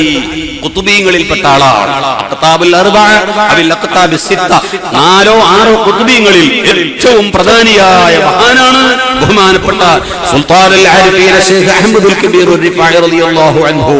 അഷ്റഫുൽ ഖൽഖ് സല്ലല്ലാഹു അലൈഹി വസല്ലം തങ്ങളുടെ റൗള ശരീഫിന്റെ മുന്നിൽ ചെന്നുകൊണ്ട് ഫീ ഹാലത്തിൽ ബുഅദി റൂഹി കുന്തു ഉർസിലുഹാ തുഖബ്ബിലുൽ അർള അന്നി വഹിയ നായിബതി ഫഹാദി നൗബത്തുൽ അശ്ബാഹി ഖദ് ഹളറത് ഫംദുദ് യദൈക ലികൈ തുഹ്ളാ ബിഹാ ശഫതി. തങ്ങളെ കൈയൊന്ന് എനിക്ക് നീട്ടിത്തരൂ നബിയേ, ഞാനൊന്ന് ചുംബിക്കട്ടെ നബിയേ എന്ന് പറഞ്ഞപ്പോൾ നൂറ്റാണ്ടുകൾക്ക് മുമ്പ് വഫാത്തായി റൗള ശരീഫിന്റെ ഉള്ളിൽ അന്ത്യവിശ്രമം കൊള്ളുന്ന ഹബീബായ റസൂലുള്ളാഹി തങ്ങളുടെ കൈ ഭൗതിക ലോകത്തേക്ക് നീട്ടിക്കൊടുക്കുകയും ആ ഖബറിന്റെ മുമ്പിൽ നിന്നുകൊണ്ട് വിലപിച്ച് കണ്ണുനീരൊലിക്കുന്ന റിഫായ ശൈഖ് തങ്ങള് ചുംബിച്ചു, ആ കൈ പിടിച്ച് മുത്തം വെച്ചു. പഠിച്ചവരെ റിഫായ ശൈഖ് തങ്ങളെ ബർക്കത്തുകൊണ്ട് ഈ റമളാനിന്റെ ഏതെങ്കിലും ഒരു രാത്രി തങ്ങളെ വന്ന സ്വപ്നത്തിലെങ്കിലും കാണിച്ചു തരണേ അല്ലാഹ്. ഇത്രയും വലിയ മഹത്വം കാണിച്ച അഹ്മദുൽ കബീർ റിഫായി തങ്ങളെ ചൊല്ലിയ പദ്യം റൗള ശരീഫിന്റെ മുകളിൽ എഴുതി വെച്ചിരുന്നു. ഫൈസൽ രാജാവ് സൗദി ഭരിക്കുന്ന കാലത്താണ് അത് റൗളയുടെ മുകളിൽ നിന്ന് മായ്ക്കപ്പെട്ടതെന്നാണ് ചരിത്രം. അതുവരെ റൗളയുടെ മുകളിൽ ഈ പദ്യം എഴുതി വെച്ചിട്ടുണ്ട്. ഡസൻ കണക്കിന് കിതാബുകളിൽ ഈ പദ്യം രേഖപ്പെടുത്തിയിട്ടുണ്ട്. ജാമിഉൽ കറാമാത്തിൽ ഔലിയായിലുണ്ട്, സഅദത്തുദ് ദാറൈനിയിലുണ്ട്, അനവധി കിതാബുകളിൽ ഈ പദ്യമുണ്ട്. അല്ലാഹുവിന്റെ റസൂലിന്റെ ഖബറിനരികിൽ ചെന്നുകൊണ്ട്, ആ ഖബർ ശരീഫിൽ ചെന്നുകൊണ്ട് തങ്ങളെ കൈയൊന്ന് എനിക്ക് നീട്ടിത്തരൂ നബിയേ എന്ന് പറഞ്ഞപ്പോ ആ കൈ നീട്ടിക്കൊടുത്തു. അല്ലാഹ് അഹ്മദുൽ കബീർ റിഫായി ചുംബിച്ചു. ഈ പദവിയിലേക്ക് താനെത്താനുള്ള കാരണം പറഞ്ഞിടത്ത് പറയുന്നത് കാര്യമായ പങ്ക് തന്റെ ഭാര്യയാണ്. എന്തേ ഭാര്യക്ക് ഒരുപാട് ബദിയത്തുൽ ലിസാനാണ്, നാവ് വളരെ മോശമാണ്. മാത്രമല്ല അഹ്മദുൽ കബീർ റിഫായി തങ്ങളുടെ ഭാര്യക്ക് വളരെ ദുസ്വഭാവങ്ങൾ പലതുമുണ്ട്. ബഹുമാനപ്പെട്ട അഹ്മദുൽ കബീർ റിഫായി തങ്ങളുടെ ശരീരത്തിൽ വഫാത്തിന്റെ സന്ദർഭം വരുമ്പോ ശരീരത്തിൽ അള്ളാഹ് പടച്ച ചർമ്മത്തിന്റെ കളറ് കാണാനില്ലായിരുന്നു. മുഴുവനും കരിഞ്ഞ് കരിഞ്ഞ് കരിഞ്ഞ് കറുത്തു പോയിരുന്നു. എന്താണതിന് കാരണം? തന്റെ ഭാര്യ അടുപ്പിൽ കത്തിക്കൊണ്ടിരിക്കുന്ന തീക്കൊള്ളി കൊണ്ടുവന്നിട്ട് അഹ്മദുൽ കബീർ റിഫായി തങ്ങളുടെ ശരീരത്തിൽ വെച്ച് പിടിപ്പിക്കും. ആ മാംസം ഇങ്ങനെ പഴുത്ത് വാസനിക്കാൻ തുടങ്ങി, കരിഞ്ഞു മണക്കാൻ തുടങ്ങി, ചർമ്മങ്ങൾ മുഴുവനും കരിഞ്ഞു പോയി. ഏത് സമയത്തും അടുപ്പിൽ തീ കത്തുന്നുണ്ടെങ്കിൽ അതൊന്നെടുത്ത് കൊണ്ടുവന്നിട്ട് റിഫായി ശൈഖിന്റെ ശരീരത്തിൽ വെച്ച് പിടിപ്പിക്കുന്ന ശരീരം കരിച്ച് കരിച്ച് കരിച്ച് എല്ലാ സ്ഥലവും കരിഞ്ഞു പോയി. ഒരു ദിവസം അതാ അഹ്മദുൽ കബീർ തങ്ങളും റിഫായി ശൈഖ് തങ്ങളും ഭാര്യയും കൂടി ഇരുന്ന് സംസാരിക്കുമ്പോ അവർക്ക് കാണാൻ പറ്റിയ കുടുംബത്തിൽപ്പെട്ട ഒരാൾ അപ്പുറത്ത് നിൽക്കുന്നുണ്ട്. പെട്ടെന്ന് ഈ പെണ്ണങ്ങ് എഴുന്നേറ്റ് പോയി. എങ്ങോട്ടാ പോയത് ആർക്കും അറിഞ്ഞൂടാ. കുറച്ചു കഴിഞ്ഞപ്പോ അടുപ്പിൽ കത്തുന്ന ഒരു തീക്കൊള്ളിയും പിടിച്ചിട്ടാ ഈ പെണ്ണ് വരുന്നത്. എന്തേ ഈ പെണ്ണ് പോകാൻ കാരണം? എല്ലാ സ്ഥലവും കരിഞ്ഞുപോയി, മാംസം വെന്തുപോയി, ചർമ്മം കറുത്തുപോയി, ശരീരത്തിന്റെ സൃഷ്ടിപ്പിന്റെ യഥാർത്ഥ രൂപം എവിടെയുമില്ല. ഒരു 25 പൈസ വട്ടത്തിൽ ഒരു സ്ഥലം ഈ പെണ്ണ് എവിടെയോ കണ്ടുപോയി. ഈ തട്ടാത്ത സ്ഥലം, ഒരു 25 പൈസ വട്ടത്തിലുള്ള ഒരു സ്ഥലം ശരീരത്തിൽ എവിടെയോ ഈ പെണ്ണിന്റെ ശ്രദ്ധയിൽ പെട്ടപ്പോ അത് പെട്ട പാട് ഓടിപ്പോയതാണ്. അടുപ്പിൽ ചെന്നിട്ട് തീക്കൊള്ളി എടുത്തു കൊണ്ടുവന്നിട്ട് അവിടെയും വെച്ചു പിടിപ്പിച്ചു. ഇതൊക്കെ അങ്ങ് സഹിച്ചു കൊടുത്തു, ഒരു എതിർപ്പും പറഞ്ഞില്ല. ഈ സന്ദർഭത്തിൽ കൂടെ നോക്കി നിൽക്കുന്ന തന്റെ മുരീദ് പറയുന്നു, ബഹുമാനപ്പെട്ട ഉസ്താദ് അവറുകളെ, അഹ്മദുൽ കബീർ റിഫായി തങ്ങളെ, ഇമ്മാതിരി പെണ്ണിനെ വെച്ചുകൊണ്ടിരിക്കണോ നിങ്ങൾ? ആ പെണ്ണിനെ അങ്ങ് ത്വലാഖ് ചൊല്ലി വിട്ടൂടെ? ആ പെണ്ണിനെ എന്തെങ്കിലും ഒരു പാരിതോഷികം കൊടുത്തുകൊണ്ട് അവളെ വഴിയാധാരമാക്കണ്ട. അവൾക്ക് ജീവിക്കാൻ ആവശ്യമായ വരുമാന മാർഗങ്ങളൊക്കെ ഞാൻ കൊടുത്തുകൊള്ളാം. ഉസ്താദിന്റെ അടുത്ത് കൊടുക്കാനില്ലെങ്കിൽ ഞാൻ കൊടുത്തുകൊള്ളാം. അതുകൊണ്ട് ആ പെണ്ണിനെ വഴിയാധാരമാക്കണ്ട എന്ന് പറഞ്ഞുകൊണ്ട് അപേക്ഷിച്ചപ്പോ വേണ്ടടാ അവിടെ നോട്ടെ എന്ന് പറഞ്ഞു. രണ്ടാമത് വീണ്ടും ഇയാൾ നിർബന്ധിച്ചപ്പോ അവിടെ നോട്ടു എന്ന് പറഞ്ഞു. മൂന്നാമത് കാണാൻ സാധ്യമല്ല, ഈ ദുരന്തം ഞങ്ങൾക്ക് കാണാൻ കഴിയുന്നില്ല, കുറെ കാലമായി ഇത് കാണാൻ തുടങ്ങിയിട്ട്. ഉസ്താദേ, ആ പെണ്ണിനെ ഒഴിവാക്കിയേക്ക്, എന്തെങ്കിലും കൊടുക്കാം, ഉസ്താദിന്റെ അടുത്ത് കൊടുക്കാം, അല്ലെങ്കിൽ ഞങ്ങൾ കൊടുത്തോളാം എന്ന് പറഞ്ഞ് നിർബന്ധിച്ചപ്പോ ഇറങ്ങടാ എന്റെ ഹദറത്തിൽ നിന്ന്. ഓരോ ദിവസവും എന്റെ പദവി ഉയർത്തി ഉയർത്തി ഉയർത്തി കൊണ്ടുവരുന്ന ഈ പെണ്ണിനെ ഒഴിവാക്കാനാണോ നീ പറയുന്നത്? ഈ പെണ്ണിനെ കൊണ്ടാണ് റബ്ബ് എന്റെ പദവി ഉയർത്തി തരുന്നത്. ഈ പെണ്ണിൽ നിന്ന് വരുന്ന ദുസ്വഭാവങ്ങളെ ഞാൻ ക്ഷമിച്ചപ്പോൾ അല്ലാഹു എന്റെ പദവി ഉയർത്തി തരികയാണ്. എന്റെ ആഖിറത്തിന്റെ ദർജയും പദവിയും ഉയർത്തിത്തരാൻ പ്രവർത്തിക്കുന്ന ഈ പെണ്ണ്, അതിന്റെ പേരിൽ ഞാൻ ക്ഷമിച്ചപ്പോ എനിക്ക് സ്വർഗത്തിലെ പദവി ഉയർത്തിത്തരാൻ കാരണമായത്, ഇന്ന് എനിക്കുള്ള എല്ലാ സ്ഥാനമാനങ്ങളും ലഭിക്കാൻ കാരണമായ എന്റെ കരളിന്റെ കരളായ പെണ്ണിനെ ഉപേക്ഷിക്കാനാണോ നീ പറയുന്നത്? അതുകൊണ്ട് പോടാ എന്റെ ഹദറത്തിൽ നിന്ന് പറഞ്ഞുകൊണ്ട് ആ മുരീദിനെ അടിയോടിച്ചു. ഇത് ചരിത്രത്തിൽ വായിക്കാൻ വേണ്ടി മാത്രമുള്ളതല്ല, നമ്മുടെ ജീവിതത്തിൽ പരമാവധി വിട്ടുവീഴ്ചകൾ ചെയ്യണം, പരമാവധി വിട്ടുവീഴ്ചകൾ ചെയ്യണം. എന്തു വേണം?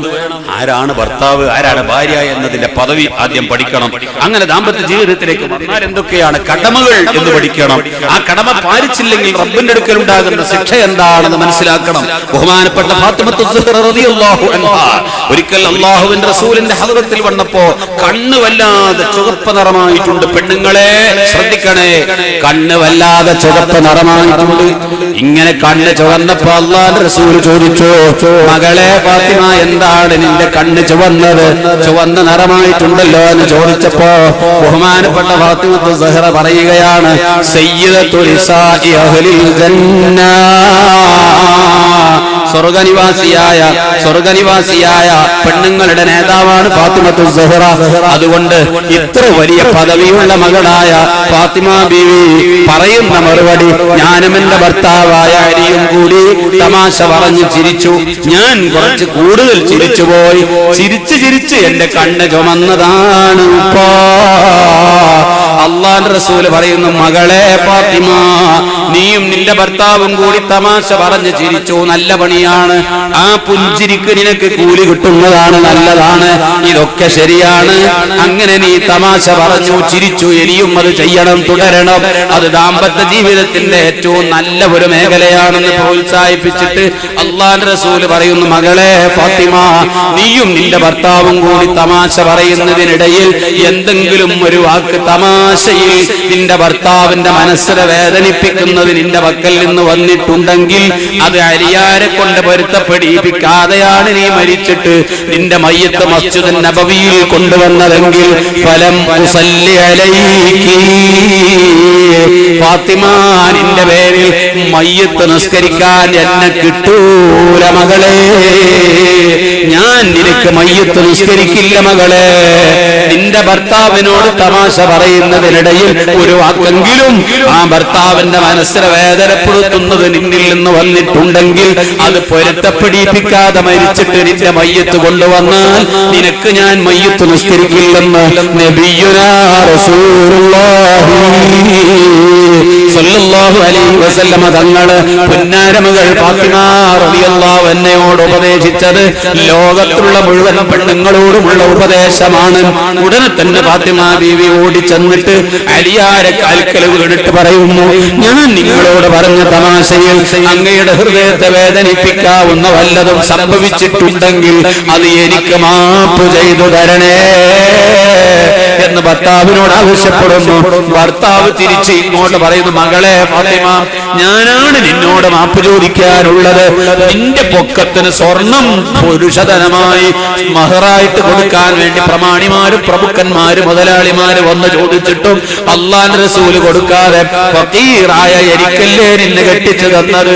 എന്റെ പക്കൽ നിന്ന് വല്ലതും സംഭവിച്ചു പോയിട്ടുണ്ടെങ്കിൽ, നിനക്ക് ചെയ്തു തരേണ്ട ഹക്കുകളിൽ വല്ല വീഴ്ചയും വന്നിട്ടുണ്ടെങ്കിൽ നീ എനിക്ക് പൊരുത്തപ്പെട്ട് തരണം. അള്ളാഹുവിന്റെ റസൂല് അദബ് പഠിപ്പിച്ച നിന്നിൽ നിന്ന് ഒരു കുരുത്തക്കേട് വരുമോ മകളെ? ധീരശൂര പരാക്രമിയായ അലി റളിയല്ലാഹു അൻഹു, യുദ്ധക്കളത്തിൽ ഒരു സിംഹത്തെ പോലെ ഗർജിക്കുന്ന അലി ഇബ്നു അബീ താലിബ് റളിയല്ലാഹു അൻഹു ഒരു കൊച്ചു കുഞ്ഞിനെ പോലെ ഒരു ഭാര്യയുടെ കാൽക്കൽ വീണുകൊണ്ട് കരയുന്ന രംഗമാണ് അവിടെ കാണുന്നത്. രണ്ടുപേരും ചെയ്യേണ്ട ഹക്കടപാടുകൾ ചെയ്യുന്നതിൽ പടച്ചോനെ പേടിച്ചത് കൊണ്ടാണ് ഫാത്തിമ ബീവിക്ക് അലിയാരോട് മാപ്പ് ചോദിക്കുന്നതിന് വിഷമമില്ല. അത് കേൾക്കുമ്പോൾ അലിയാർ ഒരു പടി പൊങ്ങിയിട്ട് ഭാര്യയെ നിയന്ത്രിക്കാനും അടിക്കാനും ഒന്ന് വലുതാകാനും ഹീറോ ആകാനും അല്ല ശ്രമിക്കുന്നത്. അള്ളാന്റെ മുമ്പിലുള്ള കടമയുടെ കാഠിന്യം മനസ്സിലാക്കി തിരിച്ചും ആ ബഹുമാനവും ആ സ്നേഹവും ഇങ്ങോട്ട് കൊടുക്കുകയാണ്. അപ്പോഴാണ് അവർ തമ്മിലുള്ള സ്നേഹത്തിന്റെ ആഴം മനസ്സിലാക്കി ആ ദാമ്പത്യ ജീവിതം എത്ര വലുതാണ്. ബഹുമാനപ്പെട്ട ഫാത്തിമ ബീവി വിട്ടുപിരിഞ്ഞപ്പോ അലി ഇബ്നു അബീ താലിബ് സങ്കടപ്പെട്ടുകൊണ്ട് ബഹുമാനപ്പെട്ടവർ പറയുന്നു, ലികുല്ലി ഇജ്തിമാഇൻ മിൻ ഖലീലൈനി ഫുർഖതു വകുല്ലു ലദീ ദൂനൽ ഫിറാഖി ഖലീലു. അനന്തമായ ആകാശത്തേക്ക് ഫാത്തിമ ബീവിയുടെ റൂഹ് പറന്നകന്നപ്പോൾ അലി റളിയല്ലാഹു അൻഹു സങ്കടം നിർത്തിയിട്ട് നിൽക്കാതെ അല്ലാഹുവിന്റെ റസൂലിന്റെ വഫാത്ത് കൊണ്ടുണ്ടായ ഉഗ്രമായ മുറിവ് ഹൃദയത്തിൽ നിന്ന് വേർപിരിയുന്നതിന് മുൻപ് ഫാത്തിമ ബീവിയെ പിടിച്ച സങ്കടം അനിയന്ത്രിതമായി അത് നിയന്ത്രിക്കാൻ കഴിയാതെ സങ്കടപ്പെട്ടുകൊണ്ട് പാടിയ പാട്ടാണ്. ആ ദാമ്പത്യ ജീവിതം കണ്ടുപഠിച്ച് ആ സ്നേഹം പകർന്ന ജീവിതം നമ്മുടെ ദമ്പതിമാർ നിലനിർത്തണമെന്നൊരൊറ്റ വസിയത്ത് മാത്രം ഈ സന്ദർഭത്തിൽ അവലംബനം എന്നോടും നിങ്ങളോടും വസിയത്ത് ചെയ്തുകൊണ്ട് ഞാൻ നിർത്തുന്നു. നമ്മിൽ നിന്ന് മരിച്ചുപോയ എല്ലാവർക്കും അല്ലാഹു തആല റമളാനിന്റെ പ്രത്യേക ബഹുമതി കൊണ്ട് അവരുടെ ഖബറിടം സ്വർഗ്ഗമാക്കി കൊടുത്ത് സ്വർഗ്ഗത്തിൽ അവന്റെ ഹബീബിന്റെ ജിവാറിൽ ഒരുമിച്ച് കൂട്ടി തങ്ങളുടെ മുറാഫഖത്തും അല്ലാഹുവിന്റെ ലിഖാഉം പടച്ചവനെ നീ ഞങ്ങൾക്ക് തരണം റഹ്മാനേ ബിറഹ്മതിക യാ അർഹമർ റഹീമീൻ. അസ്സലാമു അലൈക്കും വറഹ്മത്തുള്ളാഹി വബറകാതുഹു.